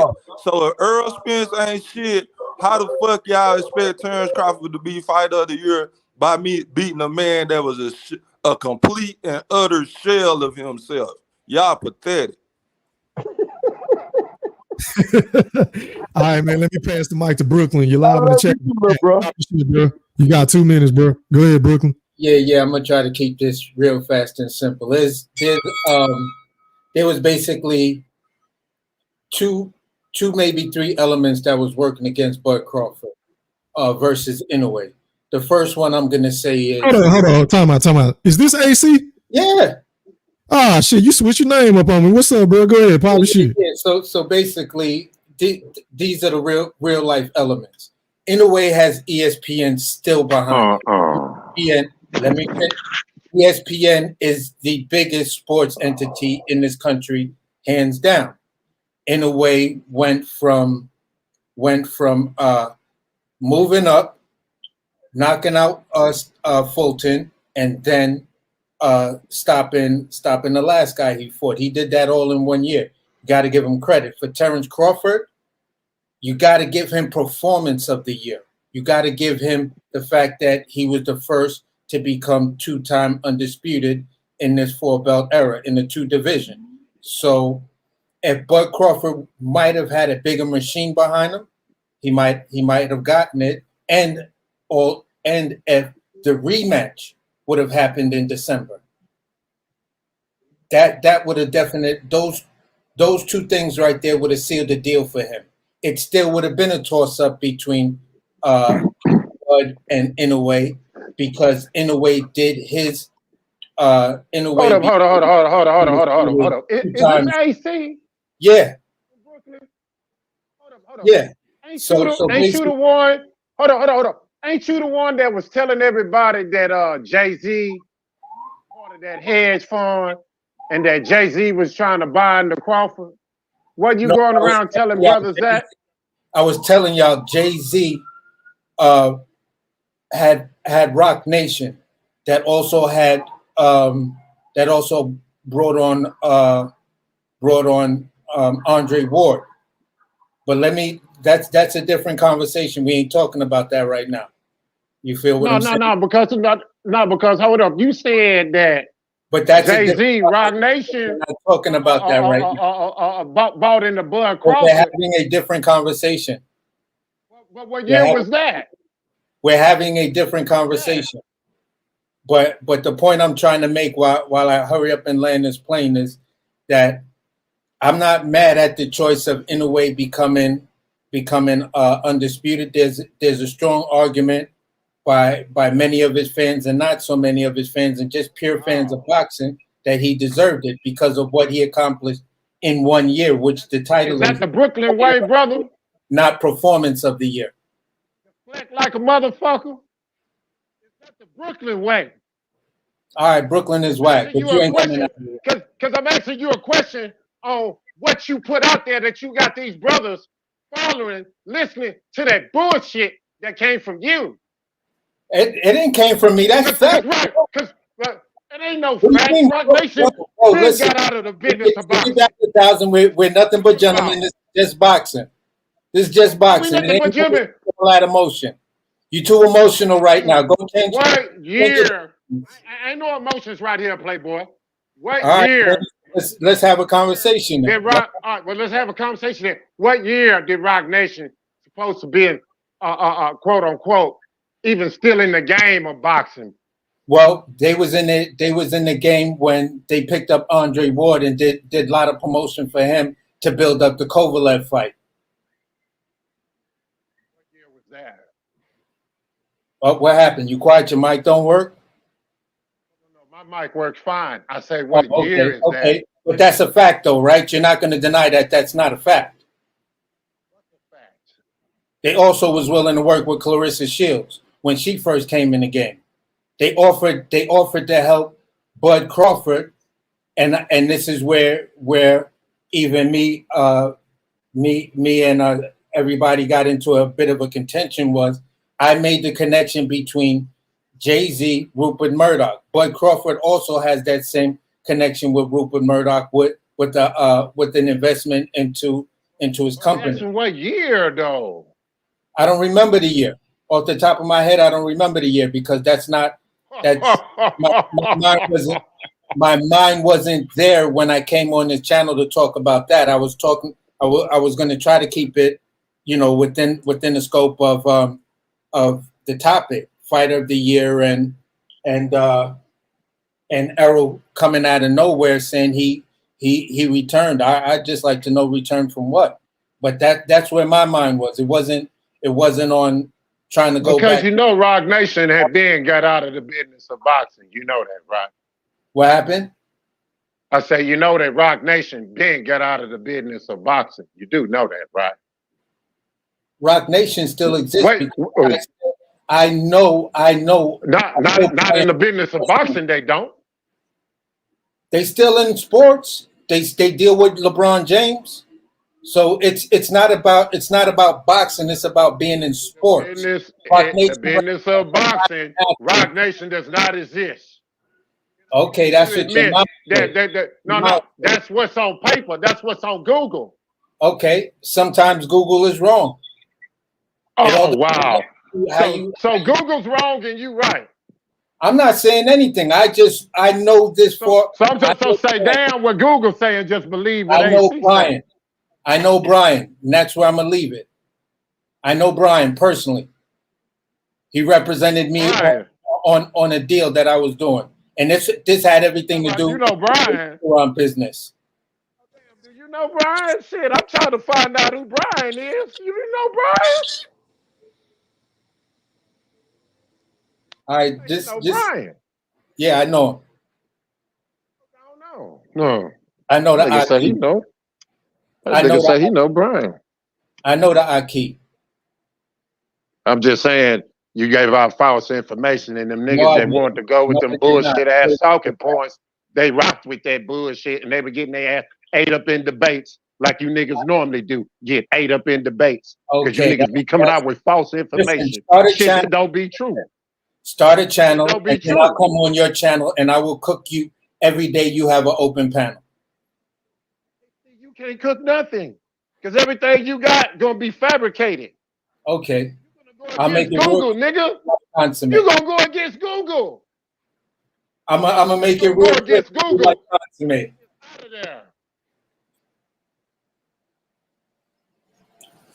But next. Hey man, the panel open, man. Y'all can go ahead and rock. Do what y'all got to do. Go ahead, y'all. I got a bonus pick with you. Man, listen. I want to get back to Joshua.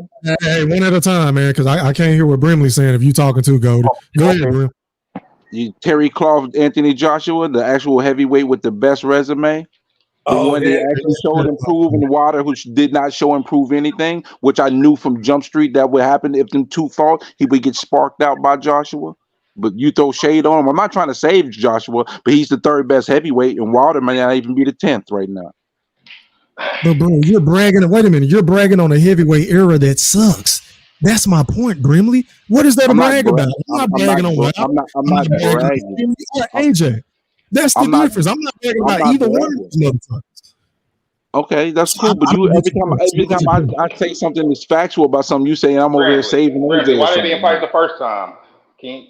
Well, I mean, do you remember that big offer that was made to him, which was 120 million that he actually tweeted out, and the evidence is still there? And he could have fought Brazil for 20 and got 50 million. Was the 50 million no, it was 120 Wilder? No, I'm talking about for PBC when Joshua said. Hey Mitch, Mitch, I hate to cut in, but I gotta kill Brimley with this. Brim, let me ask you this shit. I'm glad you brought this stupid ass shit up, bro. Okay. AJ, you come on Twitter and come at me. Hold on. These are simple yes or no's. Let me get on you now. Has he beat Tyson Fury yet? Yes or no? No. Has he beat Alexander Usyk? Yes or no? No. Has he beat Deontay Wilder yet? Yes or no? No. So what the fuck are we talking about? I mean, that's the point you're making. I can't beat B-level fighters and C-level fighters. Oh, he did better against Otto Wilder. That's what it was. These proxy victories. Make it make sense, Brimley. So that's what I be saying, bro. Like on Twitter, like you got to stop this shit. No, I got to stop it when people putting out false information, though. I'm What is just false correcting about what false I just said, information. sir? I No, not asked you you, simple not and direct you. questions. I didn't say you. I So didn't wait say a minute, you hold put on, out hold on, false hold information. on. So But when I correct someone else, so you the come at point me like is, I'm caping for I'm Joshua never when I'm just asking you giving this, out right Brimley. information. Brimley, it's okay. I know you get emotional. It's okay. I'm I'm here not for you, getting my brother. emotional. What you talking about? Brimley, Listen to me, brother. the Listen point to of me, me brother. asking you that, Listen to me, he E3. hasn't Listen beat to me. the top 3 fighters in the heavyweight division, bro. That's the point. What Okay, are you you know what? bragging about? Okay, well, guess what? When time is all said and done, he'll finish number 2 behind Usyk. Because if Fury will fight him, because Fury's finna get washed by Usyk real quick, and then maybe he'll Thank you fight for making my Joshua. point. Thank you for making my point. I appreciate it. But the The thing is, though, point is, that wasn't my argument with you in the first place. It's the fact that somebody else put out false information and I corrected them on it, and you come at me for it. I don't even know what false information you're talking about. All I'm saying is that motherfucker's a terry cloth. He's not Period. Terry That's Crawford. my point. He has the best Man, resume right somebody now. say they know Brian, I man. didn't say nothing about his resume up until now, Brimley. Say what? I didn't Somebody on say here say anything they know about Brian. Joshua's resume up until now is what I'm saying. You said, wait, I didn't hear what you said, Ether. I'm sorry. Say it one more time. I said I haven't said anything about AJ's resume up until you brought it up just now. I simply said on Twitter that he's a terry cloth. That's all I said. No. You came at me though for me commenting on somebody else's shit. Told me I'm caping for AJ, and they was talking some shit that was false. Stop this shit, bro. And you want to know why I say you caping for him? Because he ain't fought none of the top 3 guys I just mentioned, bro. He lost to one of them twice. Well, because Usyk is going to be the Brian. heavyweight of this generation. That's what it's going to be. He's going to be the heavyweight of this generation. But the fact of the matter is, Wilder had 2 chances to fight Joshua, and he blew it twice. How the fuck is he going to be the heavyweight of this generation when he lost to Alexander Usyk twice? But But Usyk is going to be the heavyweight of this generation. That's what I said, bro. Usyk is going to be the heavyweight of this generation. After he sparks out, that's all right. After he sparks out Fury a couple times, he's going to retire, and then the belts are going to be free. Okay, well, I agree with that point. Go ahead, Mitch or Q, whoever was about to say something. Y'all go ahead. I got Fury beating that motherfucker, man. Mr. Golden, what's good, bro? I had the wall beating him. I think the body shot was clean. Yeah. I think he would have got up though. We don't know if he would have stayed down though. That's the thing we're assuming. He might have milked the time because he was allowed that time, but we don't know if he would have got up or not. We're assuming. But you just telling me he's the greatest of this era, and it's iffy if he won his last fight. Listen, at the end of the day, that shot was questionable. The referee made the call. If the referee had called it a clean shot, we don't know if he would have got up or not. What do you see? It was borderline judgment call. I mean, if I was a referee, I wouldn't have called it a low blow, but it was close enough to where it was debatable. So at the end of the day, the ref called what the ref called. I don't like how the ref moved, and we know that's some of the issues with boxing. But at the end of the day, we don't know if he would have been considered a knockdown if he would have got up or not. And after that, Dubois went out like a sucker. Now he made up by handling his business with Miller, but at the end of the day, Fury is not a body puncher. The stuff that he did with Wilder, that he don't normally do that. He usually uses his feet. He's quick with be off to the jab. He don't got legs no more. He's not going to be able to do that to Usyk. Usyk is too slick, too wiry. He's going to get wore the fuck out. Fury's legs is gone, bro. And I'm wondering if his chin is still there after getting hit a few times by Wilder. Okay. Right on. That's a good point though, Brim. I can't deny that because Fury been down 7 times in his career. Wilder owns 4 of them. Yeah, he got knocked down by small men, and he's facing the southpaw. He don't like southpaws. You look what a new guy. Man, Usyk don't have a fucking 10th of the power that Deontay Wilder got. Man, stop it. The same referee that 2 times this referee has saved Usyk twice. Okay. The same twice. What's the other fight? Did the shit twice. Usyk What's the ain't other fight, shit, bro? He beat a sorry ass Anthony fucking Joshua. Anthony Joshua is a fucking big stiff ass bum. You on here caping for this motherfucker like he's something tight, bro. That dude is weak, bro. I mean, I think he gets disrespected by the American fan base. I think he's a respectable heavyweight. Hey, bro, I'm from Earth. I don't give a fuck about no goddamn America, England, Japanese shit. Don't try to use that shit to pacify what I'm saying is legitimate. This shit ain't got But nothing to he's do been shaded. where I've been noticing that he AJ gets from. shaded a lot. AJ is But a Wilder fucking get nigga propped like up though, me. and Wilder didn't do Fuck it. you Show it. talking What about? didn't do anything. Wilder Wilder got ain't found getting out. popped up. We all said he looked like shit. I'll be the first one to I'm say talking about Wilder before didn't that look Yeah, like though. I'm shit. talking about Wilder a before that. fucking bum I too. know Wilder. Wilder, I don't even want to see him Wow. for AJ no more. Fury hey, a the bum heavyweight too. division, Fury a bum E3, too though. So E3, you know what? We just talking about a bum division then, I guess, E3, guys. the heavy. Yeah, That's what I'm I trying to don't know tell why you, people Brimley. even talk Exactly. about Thank you. heavyweights. Thank you. These Hold up. niggas are Put some bums. Exactly. respect on my My bad, man General. Zane though. Go ahead, General. My bad. Put some respect on who name? On Zang, boy. Zang, all right. Man, any heavyweight you talk about ain't worth talking about. Damn. That's cold blooded. He said the heavyweight division is caca. Anthony Josh, Shit. who the hell still trying to make a case for this dude as being elite in anything? Bro, he Brimley. looked really good this last fight, though. Man, somebody on here say they know Brian. The only person he did not beat was Usyk, and I think Usyk is a great fighter, bro. I want to know who Brian he's is. like a White Holyfield to me, We man. had this conversation. No, he's not. I Don't wonder say was that, he man. that nigga Watch your mouth. that called the boxing boy? That's what I want to know. I like Usyk a lot. I'm sorry, man. Just shoot me for it. I like Usyk. I like Bud. I like Inoue. These are the guys that I like because I feel like they generationally skilled.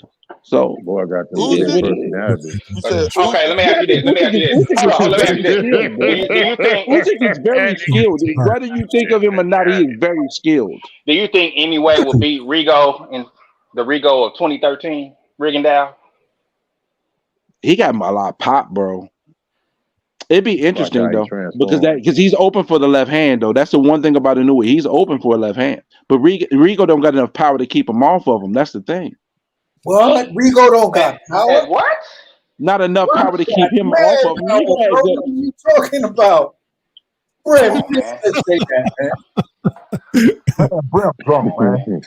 I ain't drunk. Hey, time out, fellas. Time out. I gotta ask Brimley, what is so impressive about AJ's resume, bro? I didn't say it was impressive. I'm not over doing backflip. I just said out of the heavyweights. You got to think about it. In his 17th fight, he was fighting for a title. In Wilder's 17th fight, who was he fighting? He was fighting somebody like me. I'm on his rep on Wilder. So I'm just saying in comparison to Wilder. I'm just saying in comparison to Wilder. There's a lot of people caping for Wilder. Listen, Brimley, this is the difference between me and you. I haven't been caping for Wilder on Twitter. No, but you've been caping for AJ. I'm not caping for AJ. I'm just pointing out facts, bro. I'm pointing out facts. Povetkin was a solid heavyweight, bro. Just because we didn't like the era before that, because there was no good American heavyweights, but it wasn't necessarily trash. We just didn't like it because there was no good American heavyweights. 330 pounds, bro. He lost to Andy Ruiz, bro. And yeah, last minute replacement. Yeah, he lost, but he got his game. But he beat him on the rematch. The only person he hold on. E3, hold on. The man who made the top 25 excuses for Earl Sexuals just said this nigga had a last second replacement. I definitely made an excuse. I made an excuse. But listen, at the end of the day, he got to perform. But he was preparing for Big Roy Miller, and it was a replacement. But it was a replacement for Andy Ruiz too. He was coming in on a short notice, so there's no excuse. But I'm just pointing that out. Hey man, my hypocrisy only goes so far, boy. I'm not saying hypocrisy, bro. It was a last minute replacement. What you just said was a hypocrisy. Okay. You make fun of motherfuckers for making excuses. Yes or no? Was he a last minute replacement? Yes or no, Big Fish? Is that an excuse? Is that an excuse? Yes or no? It's not an excuse. Is that an excuse? Yes or no? No. That is an excuse. You said he lost because he was a last minute replacement. Meaning he didn't get to properly prepare for it. Hey, can I speak? You still gotta win. You're right. You're right. Can I get speaking, please? Can I speak, Brimley? Can I get my point off? So you're saying that since it was a last minute replacement, that's why he lost. That's an excuse, Brimley. I'm not saying that's why he lost. Definition of an excuse. Am I tripping, E3? No, you're not tripping. Brimley is caping for AJ, like I said the other fucking day. Played a role, but at the end of the day, you still got to perform. So he didn't perform, but when he played fought him again, he won. No, listen. You still got to win the fight. That's a fact of what transpired, but you still got to win the fight. He didn't win the fight, but then when they rematch each other, he won. But when they rematch, he won. The only fighter he didn't get his get back with was in the heat. Played a role. Him running mountains leading up to the fight, they played a role. They can use that shit too, Brimley. So you might want to revise your list. Bro, I'm saying at the end of the day, you still got to perform and win the fight. But that's what transpired. That's a fact that transpired. I'm not. It's no excuse. AJ did perform. AJ knocked that man down first, and that man came and ate his shit and beat his motherfucking ass. They're like, y'all talk shit about Wilder. Y'all talk that shit about Wilder. Wilder got his motherfucking ass beat. He got up each time Fury knocked him down. He got up. He didn't even lay down. He took his ass cutting. Now the last fight, he didn't do a goddamn thing. Nah, but other than that, AJ ain't shit. But AJ, I think he deserves a little more respect than we give him. I don't think he's great or nothing. Mr. Golden. Yes, sir. Hey, Q told me you was in the depression center, man. You got out since the Wilder fight? I went to rehab. Yeah, you was depressed, man. You okay? Yeah, bro. I tried to call you, but you didn't answer the phone. I needed some counseling, goddammit. Yeah, man. Hey, if Wilder fight again, Mr. Golden, you have to go to him personally and tell him to do some squats and some damn motherfucking calf raises, man. He don't have a chance if he don't do that. Tell that nigga do some motherfucker everything he need to goddamn do. Cause he got his ass fucked up fucking with. You know what he need to do now? He need to retire, Goldie. He need to retire, bro. If he fight anybody in the top 10, he getting sparked out, bro. Listen, that's a lie. No, that's the same bro, thing. He fought Zhang. If he fights Zhang, he gets sparked out. He already got sparked out by Fury. That motherfucker Tank, you hit hard, boy. Damn. He need to get rid of Malik Scott. That's it. Malik Scott need to get the fuck on. We all right. It's too late for him, bro. Need to get a real trainer, man. Who was in AJ's corner his last fight? Ben. What's his name? What's his name? Ben Davis. Okay, so it wasn't DJ then. No, it wasn't DJ. It couldn't have been DJ because of the situation. DJ had to train Kardashian, Ryan Garcia, and that fight was made with a 5-week training camp, short notice. You know, those fights were made in 10 days. So it didn't make sense for AJ to come all the way to the United States with only a 5-week training camp and the fights in Dubai. And Stop with the bullshit. That man Ben left that man before then. AJ, this tell the truth. AJ is if he did, he did. I don't know that for to be a fact. So if he did, he did. I don't know that to be a fact. I'm just saying based on the timeline and circumstances, that just would seem like it made sense to me. But if that's true, it is. I just don't know that. Hey, tell her like it is. That nigga got his ass whooped. I can keep it a buck. Wilder got his motherfucking ass whooped. And he didn't win a round, bro. He need to retire, bro. He don't need the motherfucker retired. Yeah, he do. He gonna be all right. Our boy gonna be all right. I think the guy will spark him out, bro. Our boy gonna be. I'm sick of all the shit. My boy. See, the point is, y'all don't want to give my man his due respect. What due? What was you saying after AJ's fight before this? Nigga, Wilder a motherfucker animal. Get this man this motherfucker respect. Y'all don't want to give him Mr. Golden. Listen, let me tell you, look at here. I'm sick of y'all always talking about my boys and bullshit. I be sitting back, I be being quiet. I ain't saying shit. But y'all sit here, y'all gonna respect that motherfucker man as y'all American heavyweight champion. He's the first American heavyweight champion. That's all that American gas, bro. Not only that, let's cut the bullshit. The man, he going in the Hall of Fame, whether you like it or not. He got 10 times motherfucking defense. Valid though. I don't give a fuck. Mr.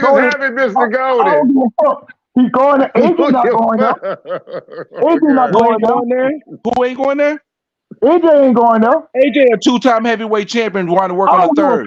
Wilder one belt holder. Wilder a belt holder. He wasn't a champion. He was a belt holder. He held on to the belt. Fight grocery clerks. I'm telling you now, y'all that bullshit. Y'all was shit on Wilder. Yo, look at this fourth fight. I'm on his resume. I'm on Wilder's resume. Hey, y'all let Mr. Golden go, man. Stop interrupting him. You need to get this out, Mr. Golden, keep letting him know, Mr. Golden. I'm telling you now. Y'all was shitting on Wilder. Shitting on Wilder.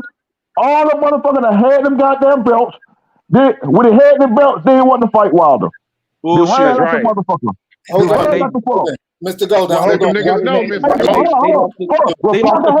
let him go, man. Stop interrupting. Parker wouldn't fight Wilder. He ran his ass over and fought AJ. Okay? That's a goddamn lie. That's a damn lie. That's a damn lie. He was over there with Wilder and went and fought AJ. When the other brother, Charles White had the motherfucking belt, he sold his shit for AJ for $5 million motherfucking dollars. Laid his bitch ass down. Cause people fucking real. None of them boys wanted to fight that man then. The one that was knocking everybody's ass out. He's a two-time. I don't give a fuck. He been 5 times. AJ still ain't shit. Yeah, Wilder got knocked out by Fury. Wilder got knocked out by Fury, but at least we ain't got knocked out by the Snicker man. Hey, Golden, you remember? Hey, Golden, do you remember Wilder's mandatory? Shit. You remember Wilder's mandatory? Then they ran for Wilder. Do you remember Wilder's mandatory? Hold on. You want to speak? Dillian White, did he duck? No, he didn't duck Dillian White. Dillian White mandatory, bro. The fight of Dominic Brazil brought him up outside the top 10. Like that, man. Steven, since you so much of AJ ass, Dillian White was his man, though. Hold on. AJ was the number one on Wilder. He was right behind Wilder for Wilder. Dillian White was his man, though, and he ducked him for Dominic Brazil, bro. Fight, Mr. Golden, fight. I'm telling you, AJ was number one behind Wilder. Do you know how much Showtime was not invested in Deontay Wilder? They let him get outbid on a first bid versus a Russian fighter, bro. But he was going to fight Russia. Come on, man. What are you talking about? Hold on. What Wilder told that motherfucker when they tried to get Wilder that contract with AJ? You better be known, Mr. Golden. Hold on, check it out. When they wanted Wilder to fight $120 million to get sparked out by Fury. No, listen to me. Wilder told the motherfucker, nigga, you put AJ in that contract, I'll beat Dillian White ass, and then turn around and beat AJ ass, and they wouldn't do it. They wouldn't do it. They gave him Dominic Brazil for $20 million, and he turned around and fought Dominic Brazil for $14 million at PBC. He fought Dominic Brazil for $6 million. What are you talking about? Dominic Brazil asked for that ass cutting. Dominic Brazil asked for that ass cut. He got exactly what the fuck he needs. He would have got $6 more million if he had fought in the zone. He got bad advice. He got bad advice. Yes, he did. He was a promotional free agent. He wasn't signed to nobody. He could have got $120 million for free fight. He made a bad decision. He didn't make no bad motherfucking decision. Yes, he did. He made a bad decision. He went cherry pick going wrong. He went and got a fat man that was on a coke bench and got his ass sparked out. He got sparked out by a dude came back from a coke bench. I don't give a fuck. Hold on. You want to talk shit? He got sparked out by a fat guy that was eating chocolate on a coke bench instead of getting $120 million and for undisputed. Bad move by Deontay Wilder, bro. When AJ lost that third motherfucking fight, that second fight, when AJ lost that second fight, that motherfucker had a meltdown in the ring, snatched the man flag, running all around the motherfucking arena. Yeah, he was tripping. He was tripping. But you know what? Wilder got spiked water though, and he got hit with Robotron gloves and shit. Come on, stop it. He got way more moments of questionable movements. He was talking about somebody got fear in their heart. He didn't want to fuck with the fear in his heart. He didn't do nothing. He almost got sparked out by Joyce, the nicest heavyweight in the heavyweight division. He almost got sparked out by he almost got sparked out. Time out. Hey Brimley, you make your point and then let go to make his point. Y'all just go back and forth. Finish your point, Brimley, and then go Golden. I'm sorry, I gotta stop. You know he almost got sparked out though. Hold on. I can say, I'm mad enough to say, my boy, he ran up against Fury. Yeah, there's a cherry pick going wrong. Okay, Fury is a big old motherfucker. Golden. Fury is a big old motherfucker. Fury did what he was supposed to do. He went in and leaned on Wilder, took that shit away from Wilder. Their third fight, Wilder hadn't been put on all that muscle man like he did. But he got an ass. I ain't making no excuse. He got a motherfucker ass whoop. Mr. Golden, how do you cherry pick the lineal champion? Someone explain that to me. Listen. Hey, How does a guy cherry pick the lineal champion? so he said the man was covering the motherfucking layoff. He thought they had an easy ass fight. He got his ass whooped. He got his ass whooped. Yeah, he got his ass whooped. But at the end of the day, you can't sit up here and don't disrespect this motherfucking man, because the man did something that none of them ever do. He got 10 title defense. How many title defense AJ got? How many title I defense know, Fury man. got? And was you the first title defense, Golden? Excuse me? I think you was the first title defense. No. See, you want to talk, you want to laugh. Let's keep it a buck. Let's keep it a buck, nigga. The man got 10 motherfuckers title defense. More than any heavyweight got right now to the day. Against Dillian White. The heavyweight right now to the day. Against Derek He ducked out on a Dillian White fight to fight Dominique Brazil, who wasn't even ranked in the top 10. Showtime wasn't even invested in Wilder. They let him get out. They let him fight AJ. Hey, time out, fellas. Y'all doing it again, man. I can't keep up with y'all because y'all keep with each other. I apologize, E, but every time that man wanted to fight AJ, they kept throwing Dillian White in front of this motherfucker, man. Dillian White wasn't shit. And then what happened? When Dillian White got that opportunity, Fear knocked his ass out quick. Bap, bap. That nigga laid out like a bitch. Hold up, I'm sorry, I'm a little confused here. The deal that he got offered was $120 million for one fight with Dominique Brazil and 2 fights with AJ. $20 million, $50 million, $50 million. He didn't get that much. Yes, it was. Listen, bro, the tweet is already out there, bro. He said he got offered way more money. The tweet is out there. The evidence is already out there. AJ wasn't even in that contract. That's fact. And that's non-facts. The tweet is out there, bro. The tweet is out there. The tweet is out there, gentlemen. I'm sorry to tell you that he already admitted to it. So y'all can have that. That ain't even what I'm mad at. AJ wasn't even in that contract. Then if you wanted a direct fight with AJ, there was no direct fight with AJ in that contract or that offer that was offered when they offered that $120 million. It stopped after Dominique Brazil. There was no second fight. There was no third fight. That's false. It was a 3-fight deal, bro. It was not in that contract. One fight with Brazil and come on, guys. You got to stop the cap. That only mentioned one fight. It was a 3-fight deal that only mentioned one fighter, Dominique Brazil. After that, there was no next guy or next guy. And this is Wilder already admitted to it. The offer was better than what he had. Hold on. Time out. Goldie. Time out. Be patient. Okay. Let y'all talk. What year was this offer so I can Google it? Oh shit, I forgot what year. It was after the first fight. I can send you the tweet. I can send you the tweet, bro. I think it was in 2018. 2018. Okay, thank you. Y'all go ahead. Didn't the boys came back from the zone and say they fucked up? They dropped the ball when they negotiated the first offer. I'm not talking about this offer. That's the one I'm talking about. The second offer. My question. Did they come back and say they fucked up the first offer? We know that. Yeah, they fucked up the first offer. That's why the second offer was done the way that it was done. It had nothing to do with Eddie Hearn. When they offered Wilder that flat $15 million fight, at first he turned it down. Then Wilder decided to come back and take the fight, and AJ hauled ass and would have fought somebody else. Stop the cap. What you're Stop the cap. That fake $50 million offer, bro. That shit was fake as hell. AJ, I ain't said no $50 million. I ain't said no $50 million. That's the only offer that came $50 million. That's the only offer that ever was around. He turned it down in the beginning. No, he came back and turned the fight and did haul ass and would have fought somebody else. Hold on, Mr. Golden, hold on. Brim, what you're missing is by the time they tried to renegotiate that, what you're forgetting is the IBF pulled their mandatory and AJ had to fight his mandatory. Or do you not remember AJ would have been stripped of the IBF belt? And at that point, AJ was even contemplating getting rid of the IBF belt because he didn't like the constant the constant way the IBF kept on hounding him for his mandatories. So you talking about the year after the offer was made, bro? Sorry to give you the news. That was a year after. That was a year after the offer was made, bro. That was the year. You're not listening. Yes. You're not listening. I just said that after the first negotiation fell through because the president of Sky Sports said, "Yeah, we messed that up." And then when they tried to revise everything and come back to Wilder, that's when the IBF said, "Listen, y'all got to make this fight with Povetkin. Otherwise, AJ's losing his belt." No, hold on, Yeah, AJ. if you Let don't me say make right them, there. AJ. Hold up. Let me respond to that real quick.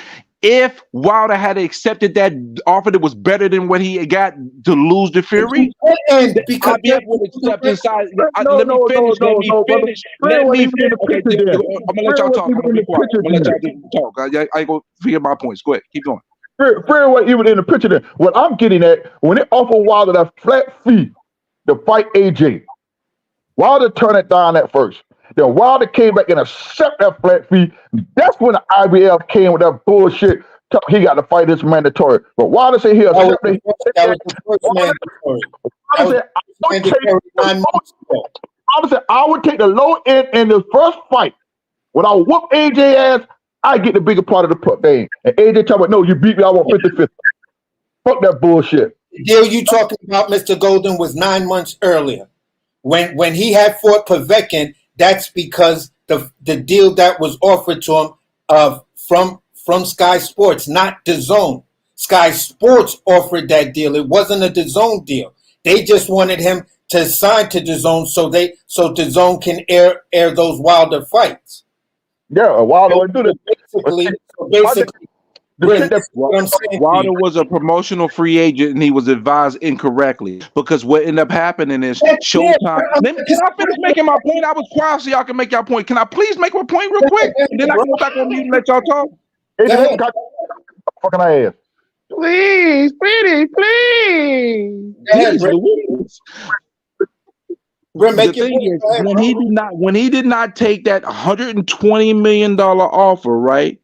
What Showtime had to do was give him some type of token of good faith. So they gave him $14 million to fight Dominic Brazil. But what ended up happening is he wanted to get that much for every fight, but every fight is not worth that much. He ended up getting the bad end of the deal. He was advised improperly. He should have took the deal. Showtime was never invested in Deontay Wilder, bro. They tried to sign AJ.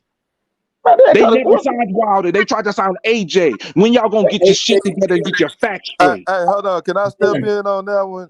How can you say that Showtime was never invested in Wilder? Can you please edit that statement? Because I think that you misspoke when you just said that. Yeah, I think so too, because AJ was always signed to DAZN. No, he wasn't. They offered to AJ when he just pulled down right before right when he came to New York. And Big Baby was there. He doubled down on the contract with DAZN. He re-signed to them. That was 2017. Two things I want to just point out real quick in regards to that, and I'm gonna put myself on mute again. Wilder did not end up on Showtime until after Fox was out of the box. Hold on. Let me just say this real quick.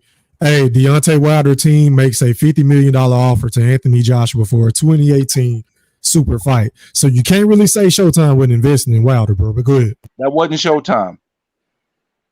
Who was it? Because I'm reading the article.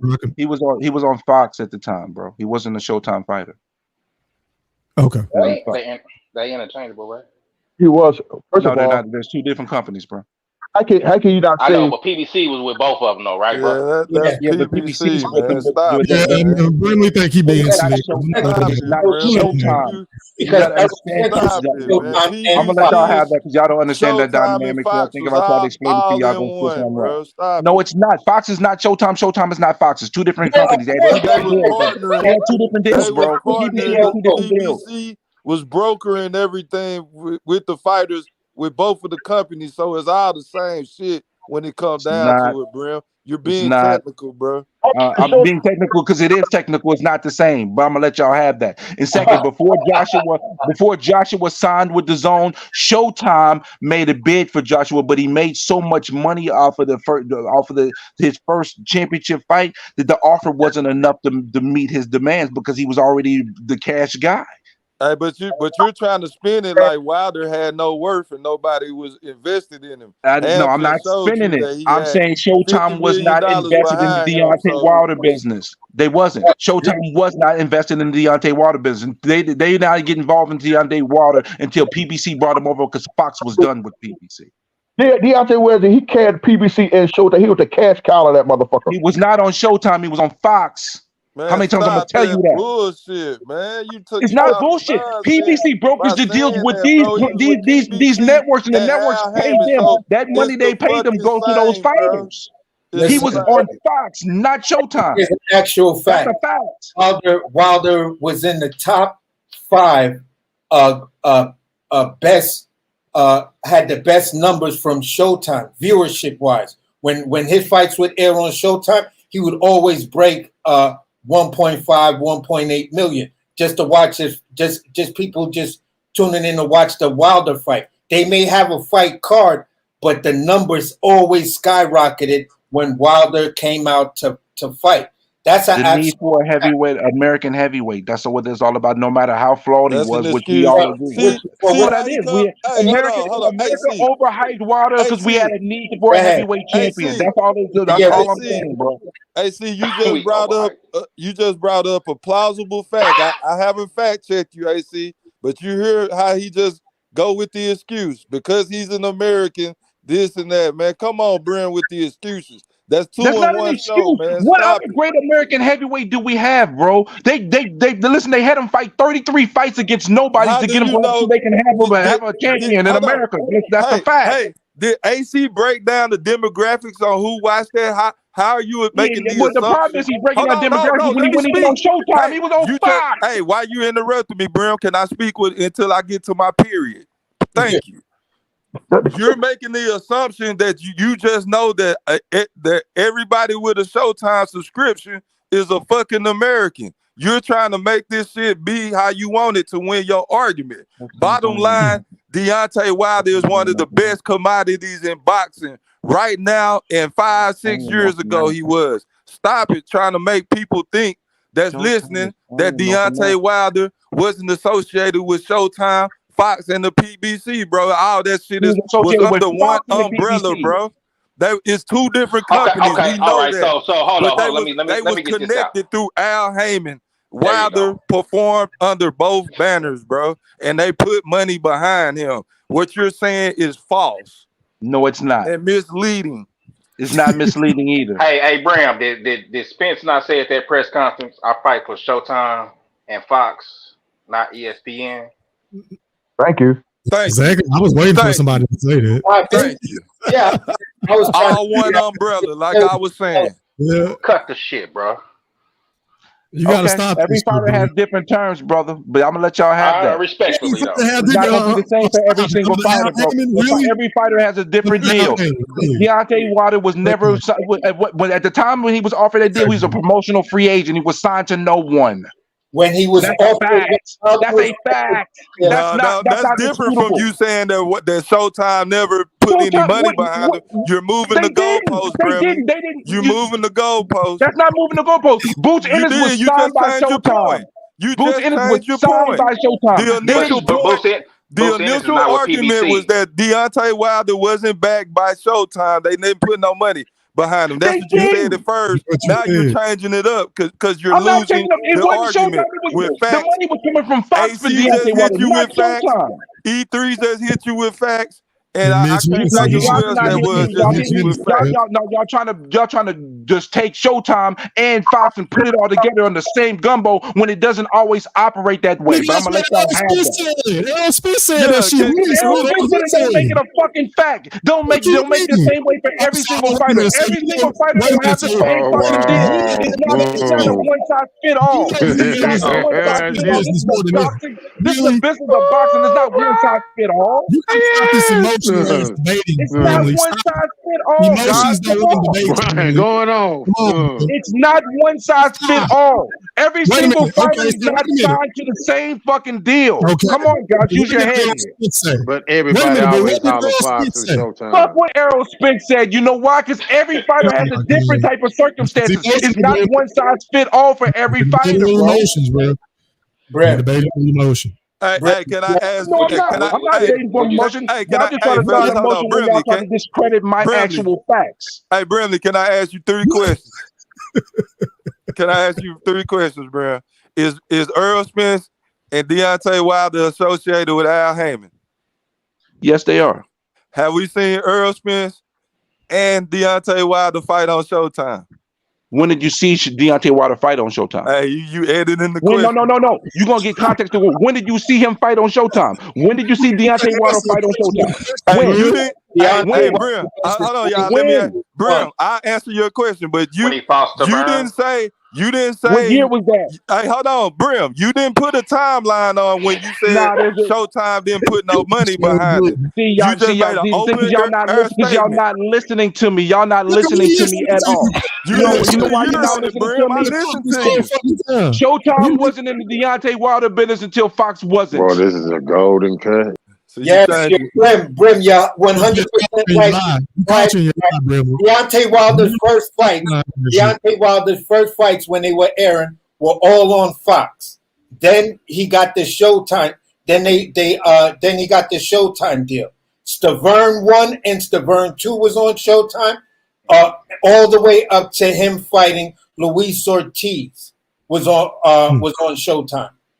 No one's arguing with you about that. No one's debating you about that, because if you're a fan of both these fighters, you know that this is the way they both moved. Errol Spence moved the same exact way. His earlier fights were on Fox, then he got the Showtime deal.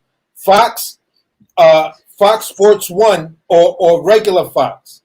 So at the end of the day, no one's debating that. No one's debating the fact that by the time Sky Sports made the first initial deal with Deontay Wilder, if he wasn't a commodity, they wouldn't have offered him $100+ million. So let's get that fact straight. Facts, E-Thriller. Big facts. For that man, when they offered that man that type of money, he was. When did I say Deontay Wilder wasn't a commodity? When did I say Deontay Wilder wasn't a commodity? You didn't at first. You didn't. You just made an open. You didn't put it. He was hitting you with these 50 lashes. So basically, was a free agent. He was not fully away from PBC Showtime. He still had an obligation to them. You feel what I'm saying? But there was something whereas they were going to air his fights, but he can now negotiate for himself under the Bomb Squad manager, where he was trying to become his own promotional company. So why didn't they? Let me ask you a question. So why didn't they outbid the Wilder fight versus a Russian fighter? Why did Showtime let Deontay Wilder fight for a purse bid be outbid if they were so invested into Deontay Wilder? Why did Showtime directly offer Anthony Joshua a deal before he was signed to Matchroom if they were so invested in Deontay Wilder? Riddle me that. Listen, if you that's the same reason why both Charlos. Listen, it's about collecting all.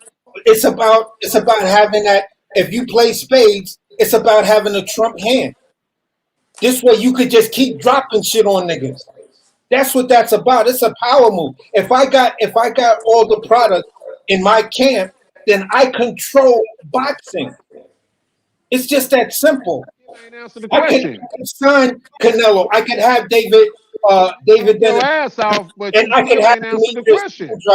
And not I could have the charges all at 154. That nigga sound good, don't it, man? But don't never answer the question. Mayweather was there at 54 pounds. You had all of those guys. You had 54 was crazy. Man, you still partying from the New Year's, huh, man? No. You know what's so crazy out here about this Deontay Wilder AJ shit? The fact of the matter is Deontay Wilder walked away from $120 million more than there was any other offer he would have had. He also blew his opportunity by losing to another fighter.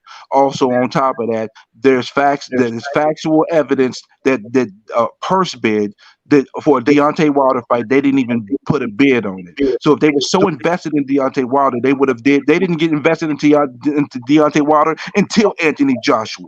That's the whole point I'm making. They wouldn't invest in Deontay Wilder at first. That's not true. He was one of the highest paid PBC at the time. 1.5 million, the highest paid. You know the low guarantees. You know how that shit works. He was making 1.5 million. Everybody, all make 1.5. Tank was making 1.5. Errol was making 1.5. That's their magic. So where's all this big money, the most paid you talking about? He wasn't even nowhere near the ballpark of Anthony Joshua. He wasn't even nowhere near the ballpark of Anthony Joshua when it came to how much money he generated. Hey, E3. Hey, fellas, let me ask E3 a question real quick. E3. Brother. E3, are you there? Oh, E3 stepped away. Go ahead, fellas. Bro, all I'm trying to tell you is if you go back and look just at the finances, 1.3 is the highest guarantee that they were paying all their fighters. Wilder was the first person to break 1.5. Then it was Errol. It wasn't even Errol. It was Tank. Then it was Errol. You making my argument for me. That's why he should have took the $120 Wilder was, deal. but listen, damn thing. He had to take a motherfucking.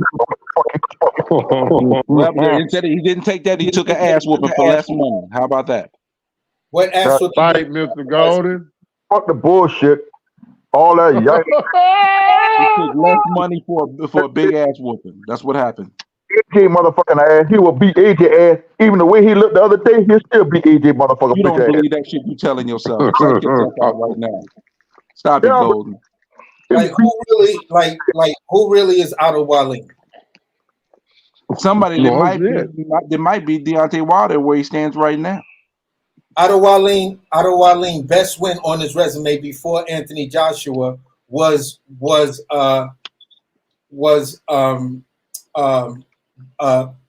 Brazil, Dominique Brazil. And that's Wilder's second best win. After that, it's a bunch of dudes that you ain't never heard of.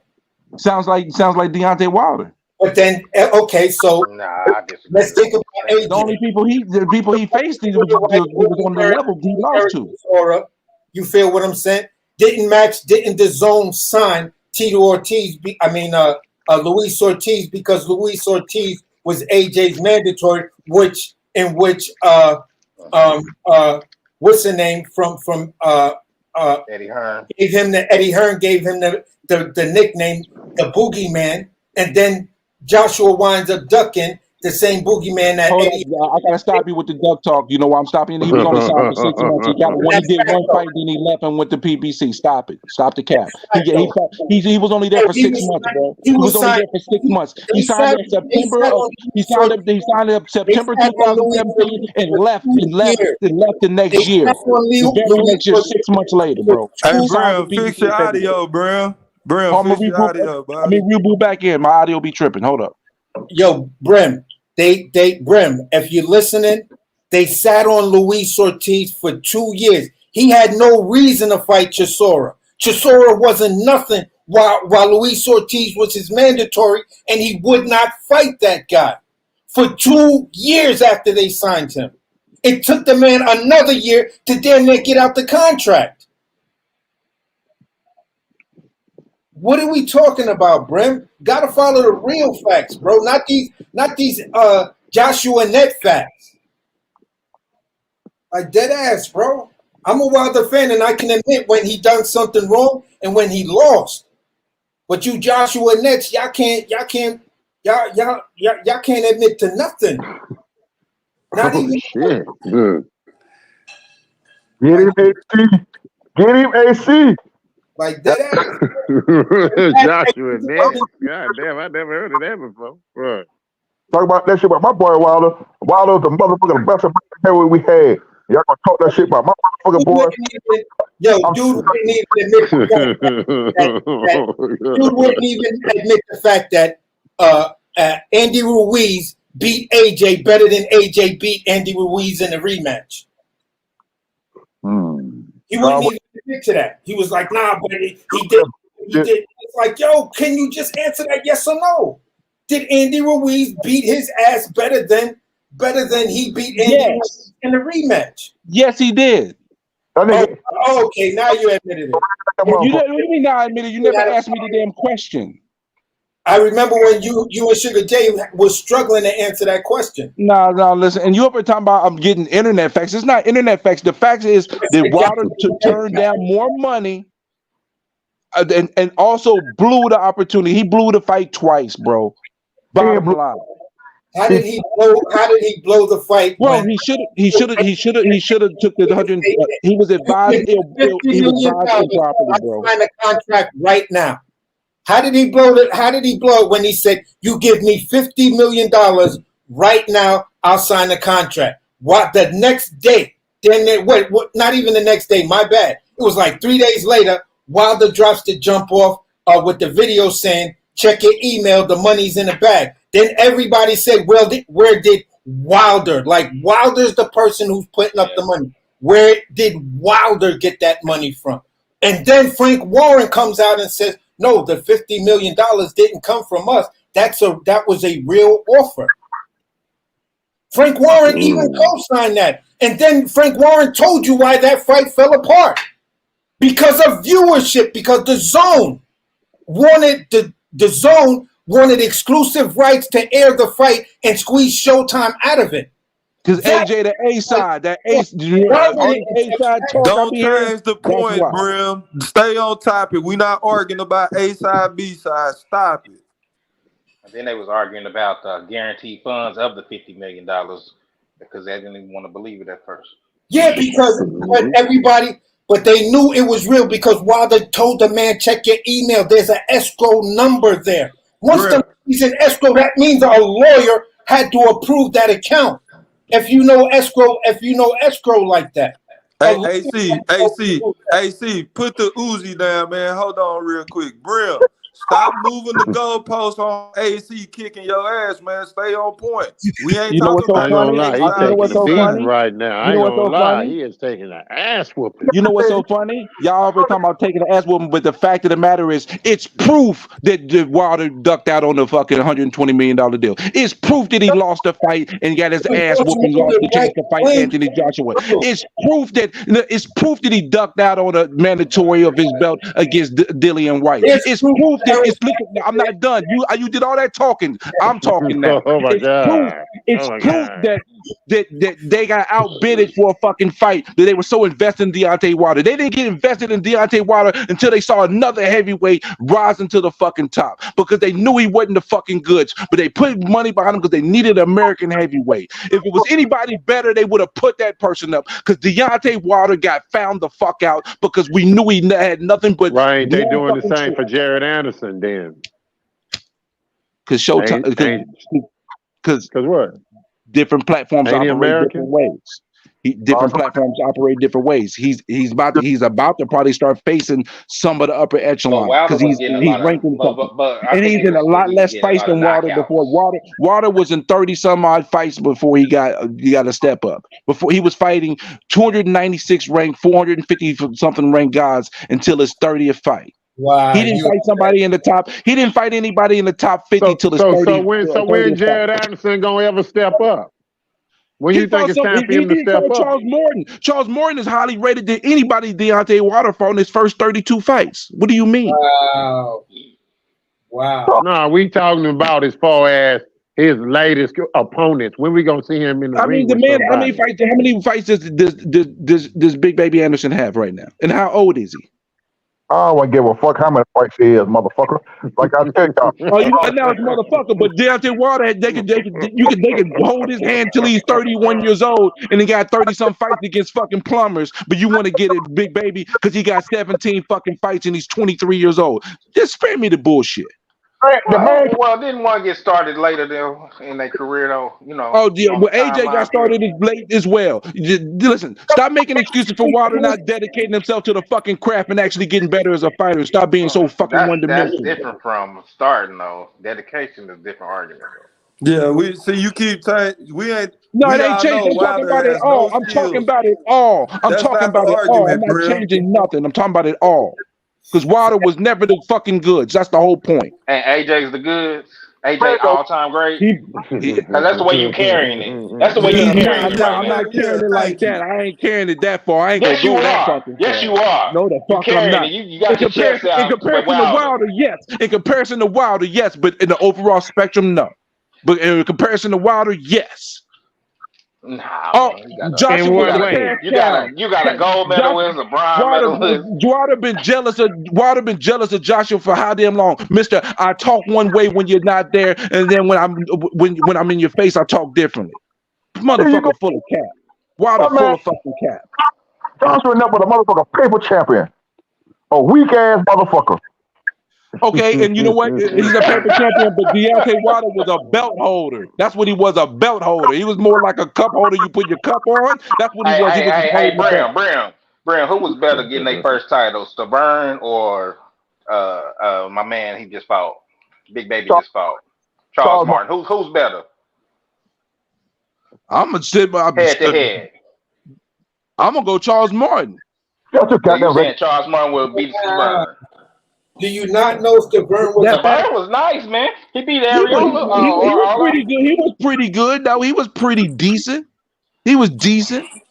About the same level. About the same level. In all honesty. That crazy ass shit. And he didn't knock him That's out what I'm either. saying. What I'm saying That's the is only not fight I that seen much Wilder actually separation. show that he could actually box worth a damn. Was that the only fight he ever showed me he could box worth a damn? I thought he was gonna do something after that, and he reverted right back to the same bullshit. Well, that's dedication. That's again, you changing it up, man. I'm not changing it up. He I'm didn't talking say about he didn't say everything. I'm dedication. talking about everything. I'm talking about everything. And why we over here in this part of the Western Hemisphere disrespecting Hey, he Joshua moved by the picking up goalpost Wilder to and everything Wilder now, never bro. picking up Now Joshua. we got No, we he's got to been doing this regroup shit for now. weeks now, man. I don't know what it is about AJ Brimley, but god damn, bro. It's been too much disrespect, man. Over here on the west side, on the west side of the earth, on the west side of the earth. He ain't fought no fucking body, bro. He hasn't. I'm He sorry ain't about fought the news. nobody. He fought nobody. But he fought Ruiz twice. He fought Usyk twice. He fought Povetkin. He fought Klitschko. And he started later than fucking Wilder. He started 5 years after Wilder and got his resume 5 times better. Give me a fucking break. Klitschko. Wilder could have fought him, but you know why Wilder didn't fight him? Because he wasn't the goods. They was gonna let him fight tomato cans. They was gonna let him fight you and me until they could get him into a position to get a title.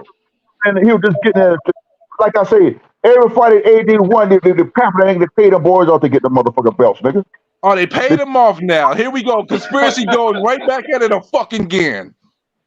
My nigga Conspiracy Gold. They paid Parker off. They paid it. They sold him, motherfucker, brother, that weak ass Well, nigga. you know what? You know Wilder dived this fight then again. He just against Joseph Park. He just dived on this fight then. Since we doing conspiracy theories, he dived. He intentionally lost all 12 rounds. He got his motherfucking ass. I didn't what this or that. Hey, Bram.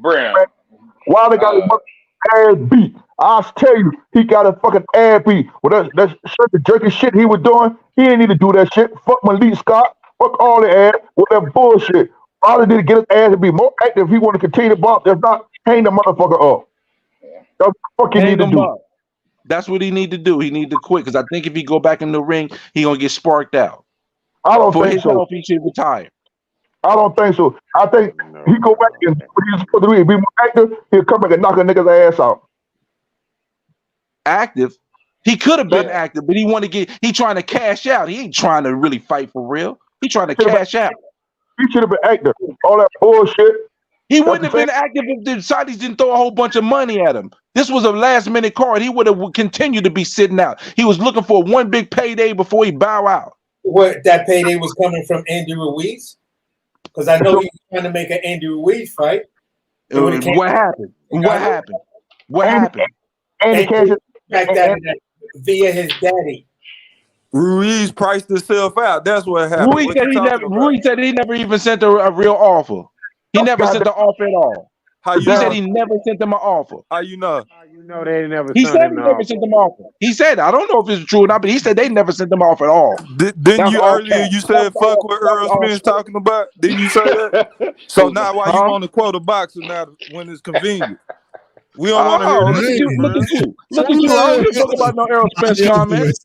Fuck what Errol Spence talking about. We talking about Andy Ruiz and so that's what we said. So exactly. So hold on. You don't get the point. You're not listening. You earlier, when somebody brought up a fact about what a boxer said, it don't mean shit. So now it don't mean shit to us what you talking about what Andy Ruiz said.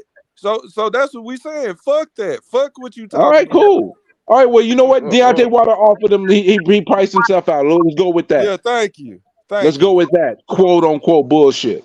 Deontay Wilder could have fought. He just looking for big money because he ain't got nothing left in the tank. But we debunking everything you saying, bro. You said You ain't debunking. You ain't debunking nothing. said he You're not wasn't trying to debunking fight. He nothing. trying to Everything cash I just said about Deontay Wilder's we career just is showed you factual. he was trying to fight Andy Shout out Ruiz. to Andy Brian. Ruiz didn't want the smoke. And Joshua, do it. Hey, Ruiz didn't want the smoke. Yeah, sure. Joshua was That's my nigga terrified this Brian. whole fucking Joshua was press terrified of tour. him, but he was set to fight. Brian, They sent him the most money he ever had. He got offered the most money he ever would have gotten in his career, but he was scared of Anthony. But Anthony Joshua was scared of Wilder. They had a fight already set up, a 2-fight deal already set up, but he was scared to fight Wilder.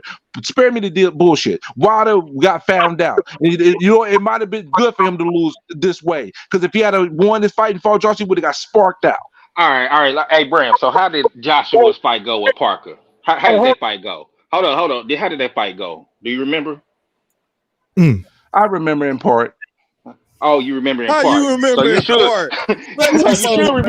You should remember how that referee saved Joshua's ass in that fight. Go back and watch it. Hey, I brought that same point up, bro, and these dudes told me I was tripping. I said every time Parker got on the inside and started to do work, the ref would broke it all up. type of shots tonight, boy. God damn.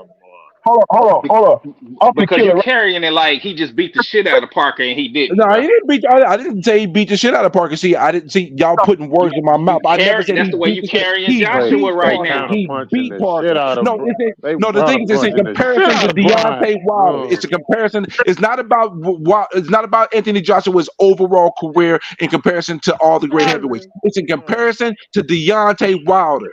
That's what it is. Period. Question for me, Brimley.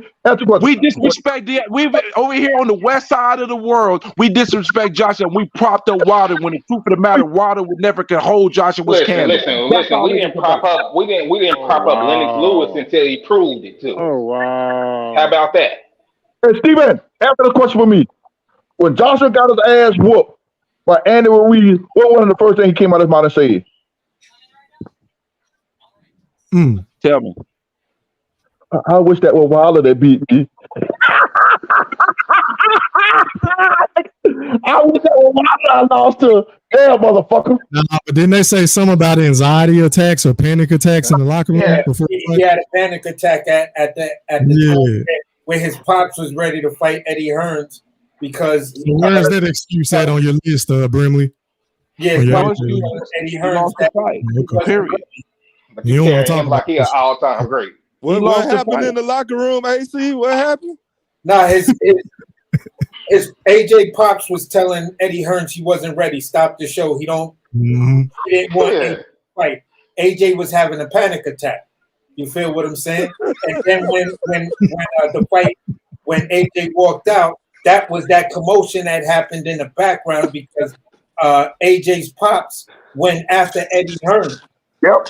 Hey, AC, I got a question. That's why I call him a Terry Cloth. I got a question. Go ahead, bro. Was it a 2-fight deal back then? If he would have won, was he gonna have to fight Wilder next? Was that why he was scared? I'm joking, AC. No.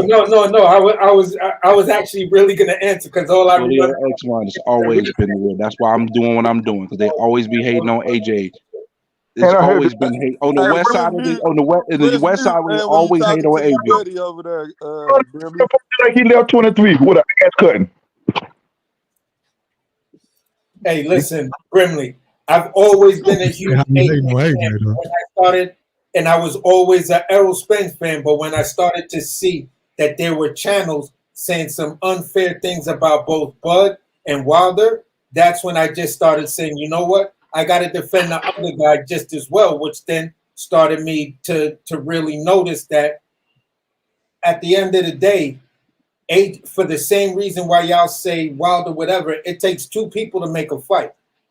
So if one guy says, I'm not coming to America to sell my belts, then that means he don't want to fight. And I don't care how you can spin it. That's an actual statement from AJ. And an actual statement from Deontay Wilder. I was offered to fight a whole lot more money to fight AJ, but I chose to fight you. Honor your end of the deal. AKA, I was offered more money, and it's documented that it was offered more money, and he refused it when he was a promotional free agent. Period. So what does let me ask you to find the equivalence of that on a scale. Which one has more of an impact? When you're offered $50 million after you said, give me $50 million, I'll come and find out. And then when all the smoke cleared, and then it was found out that offer was real, your next statement was, I'm not coming to America to sell my belts. This was before Big Baby Miller. So he had an opportunity to come to fight in the U.S., but he didn't fight Wilder in the U.S. He fought Miller in the U.S. He wanted to fight Miller in the U.S., which led him to fight Andy Ruiz in the U.S. You still had the same belts, bro. Now, let's take the other one. I was offered more money to fight you. Which one has a bigger, which one shows who wanted to fight who? Johnson, they want to fight somebody. Yeah. So Wilder really wanted to fight Joshua, but he turned down the most money he could have ever gotten. And he, to this day, he ain't made that much money. To this day, he ain't made that much money. But what I'm trying to express to you, brother, is at a point, there was a real offer on the table. All you had to do was say that it's real. You say it's real. There's no everything you're saying. I need proof of. I don't believe none of that shit. I know Wilder's a cap artist because he's the type of guy that'll be in your face and smile and say kumbaya, and then when he turn around, he talking shit about you. I don't want to hear that bullshit. So Frank Warren was a cap artist. AJ was a cap artist when he said, "I'm not coming to America." I'm not coming to America to sell my belts, aka get cheated out of a fight. That might be what his stance was. I don't know. Excuse number 5. Because y'all can't don't take the excuse because you can't sit here and tell you can't sit here. Listen, y'all can't Big Fish, you can't sit here and tell Haney got to come to PBC, but then say, oh, but AJ's the A side, but he got to go to Deontay Wilder. Fuck that. You keep it even, Big Fish. You can't say he's the superior A side when it comes to Tank, but when AJ did it way more often and more consistently, and you gonna try to make it seem like it's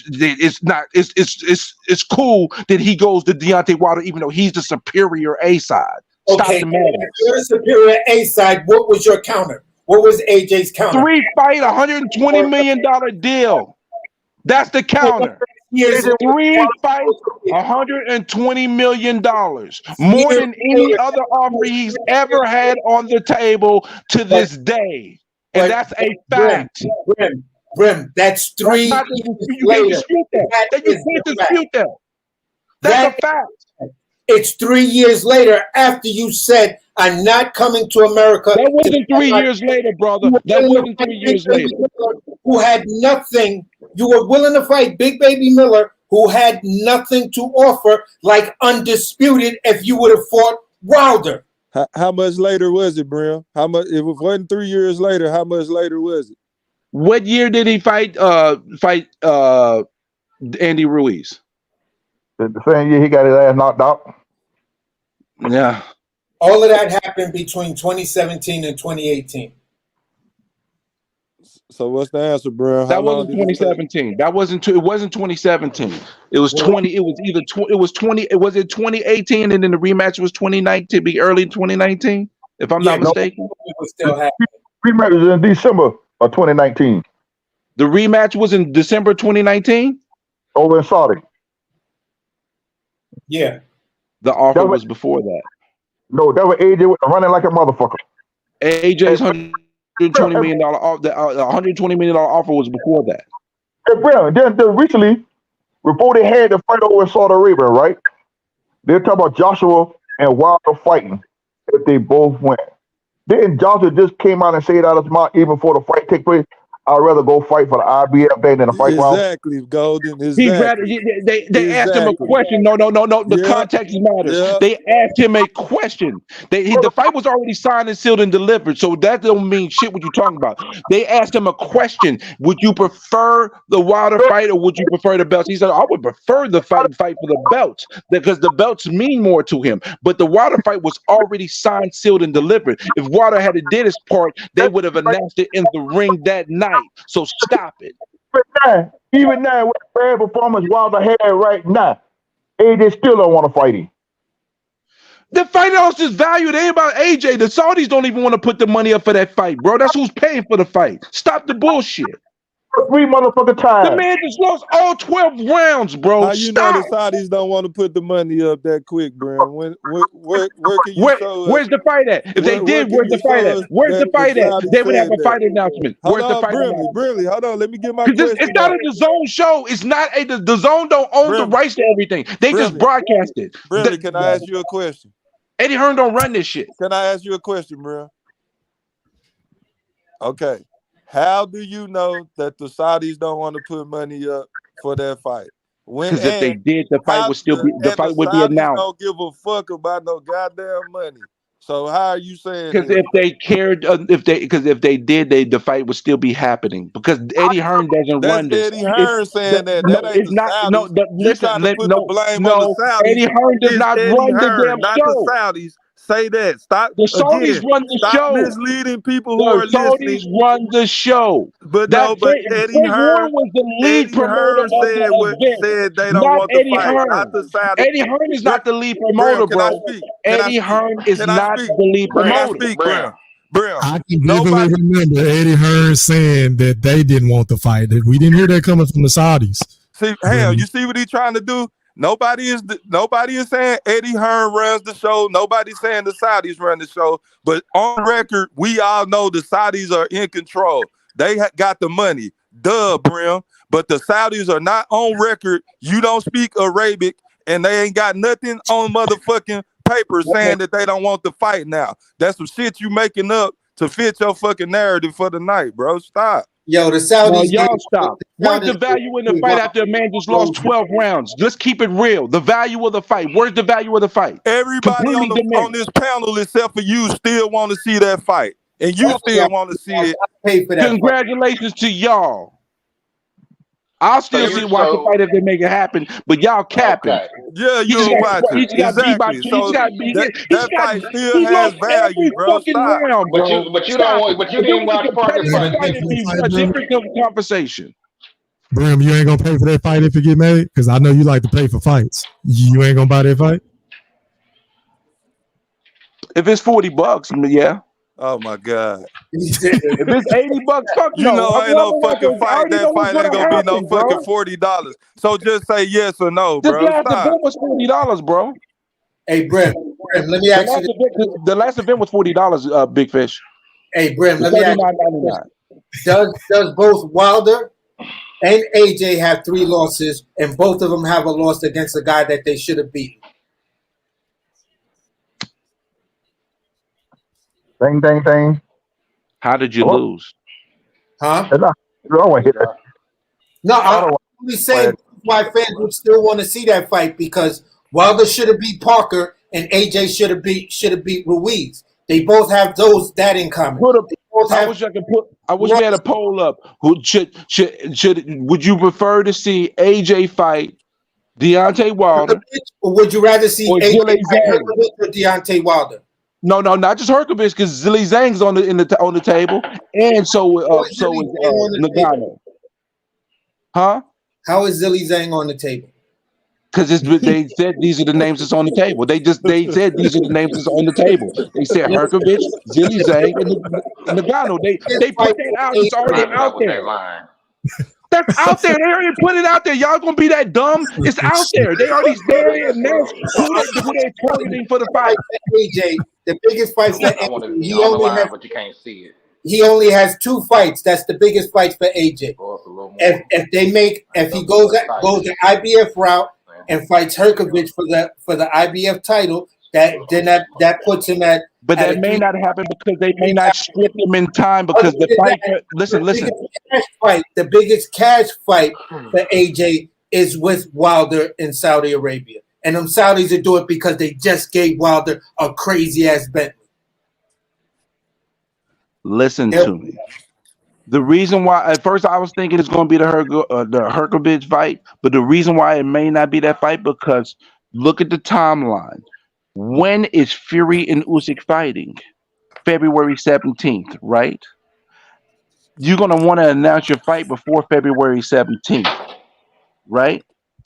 The IBF will not strip them until after they announce a rematch. So you don't even know there's going to be a rematch because what if one person gets their ass whooped thoroughly, there may not be a rematch, but potentially. So there's things that's in the. Let me finish. There's things that's in the air because he's looking to fight March 9th. That's not enough time to guarantee that you would be in the line for the IBF belt versus Hergovich. So that's why they named other names as potential fights, which they put up. They said Zilly Zhang and they said Nagano as well. No, listen. What I'm trying to say to you is the same thing. And I'm gonna mention this fighter. The same thing Tim Tszyu was doing, even though he was the mandatory, he still knocked off anyone else who could have challenged him for that spot. He can go after Herkovich now to knock Herkovich off, so that puts him. He gets the winner of that fight regardless of anything. That's one route. Or he takes the Wilder fight and then goes that route. Which makes both of those fights make sense for AJ. And I would just question the fact of how true of AJ fans are there when there was Undisputed on the line years ago, and y'all making excuses for this dude not to fight an undisputed fight. To whereas AJ, like y'all said, would beat Wilder, he would have exposed Wilder way back then and had all the belts before he even fought Andy Ruiz. That's the part that you're not getting, and this is why Americans go after AJ that hard, because he turned down an undisputed fight. He turned that fight down to go fight Miller which then turned into Andy Ruiz. And there was undisputed on the table for you right there, which you kept on saying you wanted. And Eddie Hearn kept on saying you wanted. But it was right there, but y'all wouldn't take it. That's the big thing. It's not about Wilder, the individual. It was about Undisputed having all the belts. At that time, AJ even had the IBO belt.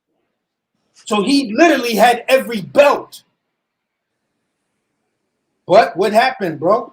This is what AJ fans can't express to a boxing fan. It's not about Wilder. It's about what you're doing. And what you were supposed to be doing was trying to go after Undisputed. I see he was having panic attacks at that negotiating table too. It seems like something happened. Something happened because they too busy questioning $50 million and bullshitting they fans without letting their fans know that is a $50 million undisputed fight. 120 million more than 50. And there you go, trying to justify 120. It ain't no justify. He the A side, just like y'all people be, just like some of the people on here, just like Q and Big Fish, just like Q and Big Fish will say Tank ain't going over to know the zone. He's the superior A side. So AJ was the superior A side. Deontay Wilder ended up getting a different again. Don't you dare put Tank and AJ in the same sentence in your life. Don't you dare do that. I mean, Abdul Wahid. Don't you ever put Abdul Wahid and Anthony Joshua in the same sentence? The disrespect. Why not? Anthony Joshua would have generated more money. So disrespectful, huh, bro? We talk about the face, bro. The face. He didn't generate more money. Anthony Joshua generated more money than Tank. And y'all hold Tank to the superior A side standard. So why not Anthony Joshua, who's generated more money over time consistently? But money don't get you in the Hall of Fame like that. No, it don't. But that's the business of boxing. We gotta realize if we gonna talk about it all like we always talk about it all, then we gotta keep it a buck. AJ ain't the person that's gonna go fight Deontay Wilder on Fox or Showtime. It's the other way around. It wasn't a matter of going on one. It was a matter of sharing the viewership. That's the part you're not getting. It was a matter of sharing the viewership so the Americans didn't have to download the zone, which was sketchy as fuck at that time. Fights were dropping all kind of fucked up shit because they didn't have nothing right with the DAZN app at that particular time. There was fights that you didn't even have volume on. So there was a lot of sketchy shit with the DAZN app at that particular point. And what's the name just wanted to make sure that there was at least two different avenues or a solid avenue that the Americans can go to that they trust, they've been working with for a minute. That's it. Hey, that's a great point, AC, because that bullshit happened on the day of reckoning. The damn volume went out. And that's my point, my guy. That's my point. Hey, AC, we go change that A and put a U in there, man, for a Uzi, man. You is shooting the fuck out this dude points tonight, man. Yeah, actually, now y'all just have an American fan-based mentality, and y'all gonna cap for Wilder like Wilder Fucking that nigga up tonight, boy. Nigga got the counter response for everything. A-side bullshit when it comes to that nigga fucking that nigga. Y'all don't keep it even. Y'all never keep it even. Like it applies to Tank, but it don't apply to Anthony Joshua, who been doing it for 7 years of consistently being the that cash was like cow. asking The guy that was Errol on the Spence Forbes to go list. fight Tank Terence never's been on the Forbes list, but Anthony Joshua has. But Anthony Joshua was supposed to do what Deontay Wilder says. Y'all got to get a fucking grip and get not real. what I'm saying, bro. All I'm saying it was a shared viewership deal. That's what fucked that up. Other than that, fuck that. Fuck that. He's a superior A-side, just like y'all say. He's a superior A-side. Fuck that. Fuck that.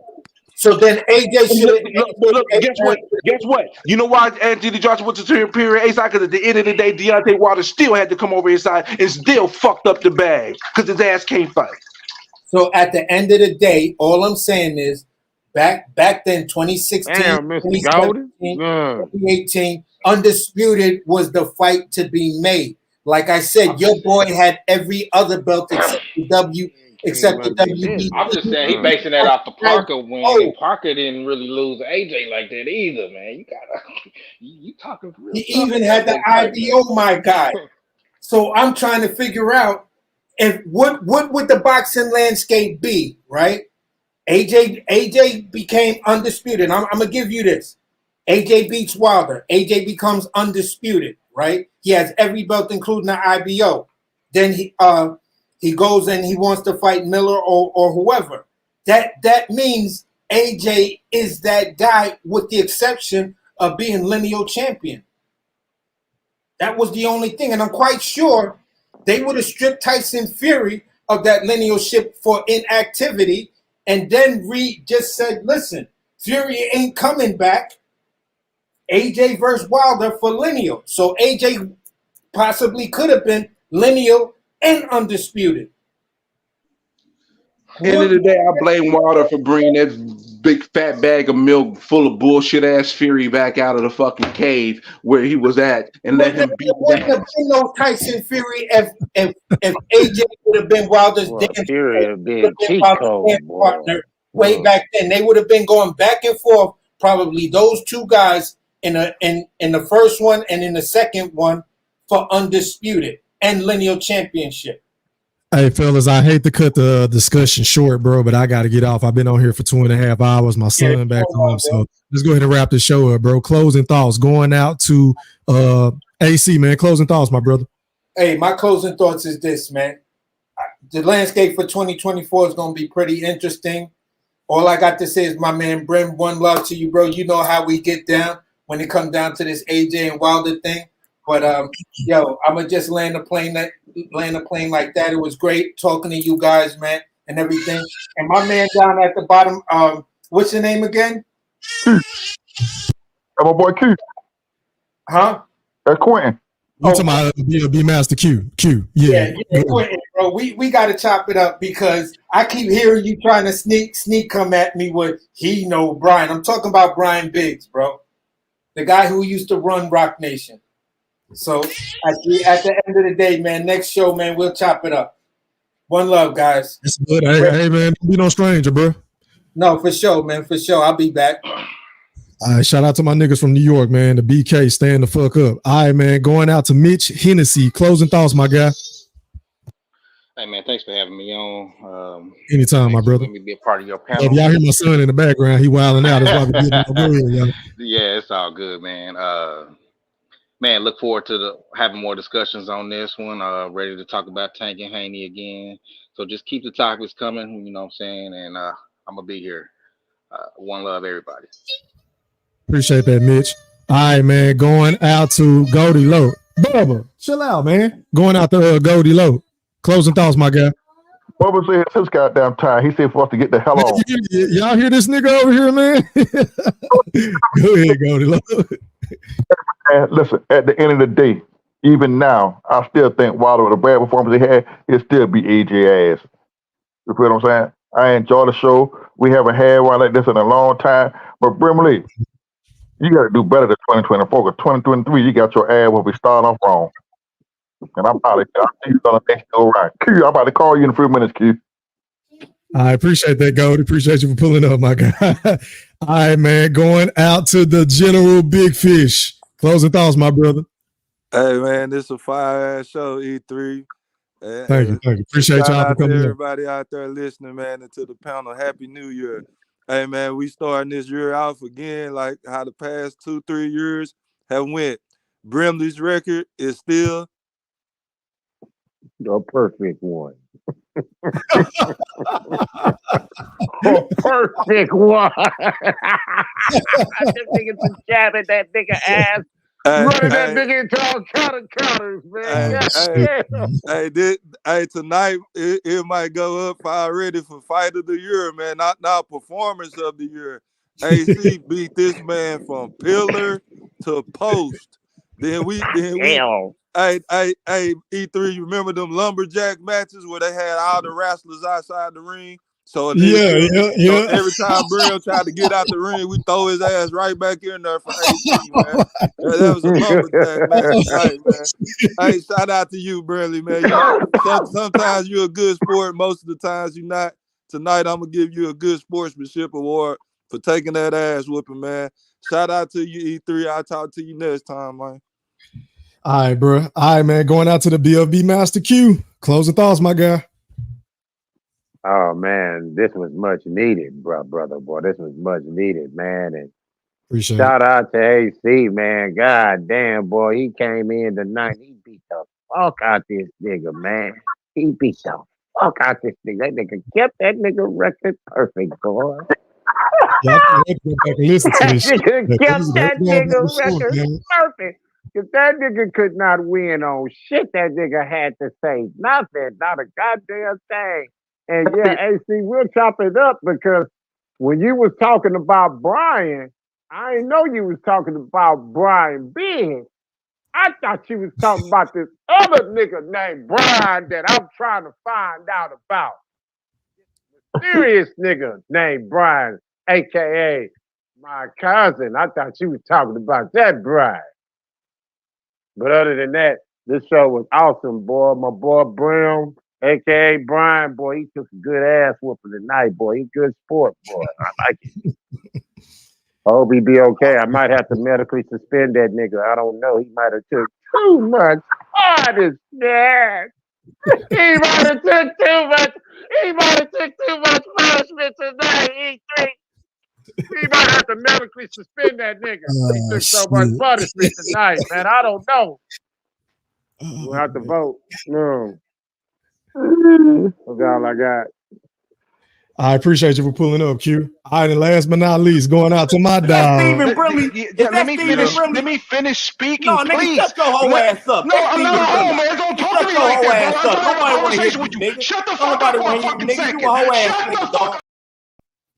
Take us home, bro. Another good night. I had to show my face for this because you know what the beautiful thing about all this is that every time somebody says I get body bag, Tom always proves me right. Every time. Tom always proves me right. Y'all talking about this $50 million guarantee funds. None of that is actually factually documented. That's just hearsay. What I said is actual facts. The 120 million, facts. AJ side, facts. Deontay Wilder's trash ass resume, facts. 10 defenses against E3, me, Q, and Big Fish. Facts. All those are facts. So you can have that. That's not what I'm mad at. Because at the end of the day, Deontay Wilder got found out. And if he keeps fighting Golden, I'm going to feel even worse for you because he's going to take another ass whooping. And AJ may, even though he may not be a great, he's a hell of a lot greater than fucking Deontay. I'm one-dimensional, one-punch, bum-ass Wilder. The end. Thank you, E3. I appreciate you as always. I don't care about none of that shit y'all kicking because the fact of the matter is Wilder got found the fuck out. Blessings. 0-1. 0-1, fellas. Hey, man. 0-1 to start 2024. 0-1 based on American bullshit. Because that's all bullshit. All that shit there was bullshit. Start off Not facts. That shit was not facts. What I said was actual facts. Y'all just want to run with that bullshit. That shit y'all was kicking was not that $50 million proof of funds was bullshit. Bullshit. Not facts. Not facts. Again, every loss I take, I win in the end. Because if Tom proves me right every time, I win in the end. That's the spirit, my nigga. Man, I'm not gonna lie, man. I'm gonna have to give that one to AC, man. I win in the end. I win. Hey, man, let's do this. Hey, y'all, I gotta get off of this bitch, man. Hey, man, salute to everybody that pulled up on the panel, man. Shout out to Q, shout out to Brim, General Big Fish, Mitch Hennessy, COE Films. Shout out to AC. Who else am I missing? If I'm missing somebody, I apologize, man. It's all good. Shout out to the chat, the Wolf chat. Shout out to the Playback Gang. Drop some comments in the comment section. Let me know if y'all enjoyed the show. And until next time, shout out to everybody that sent me a Cash App. Shout out to everybody that went to sub up to my backup channel, my TikTok, Facebook, the Gram. Shout out to everybody in this bitch. Until next time, we are gone. Holla. Everybody watching tonight. So I tell you what, if you can't find anything tonight, you're in the wrong business. We control us. We run this. And anybody coming in our house, they get dealt with. Respect is earned. Respect is never given. It's better to be respected than liked. The hell with being liked. I'll fucking wait. Who wanna debate? Straight, let me cook. Fish frying while season and marinate. Every season, it's no reasoning, just unanimous decision. Smash the noti bell, and thanks to all subscriptions. Mama mentality, stop fouling me, I'm goated. Body shots got them folding. Every word they can quote it. Smoking bud, watching bud, smoke these niggas Mayweather with the defense, nothing short of genius. High step into the end zone like prime time. Point me to the limelight, mic check, it's my time. The pod god every time I deliver. You're now tuned in to GOAT Thriller. I'm here to stay, all the chatter, y'all can dead it. Let's start the show. Yeah, I said it. Yeah, I said it. Dinging on them.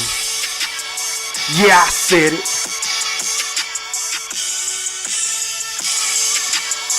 Yeah, I said it. I'm the best ever. There's never been fucking anybody. wait. I'm Sonny Liston. I'm Jack Dempsey. There's no one like me. I'm from Nairclaw. There's no one that can match me. My style is impetuous. My defense is impregnable. And I'm just ferocious. I want your heart. Yeah, I said it.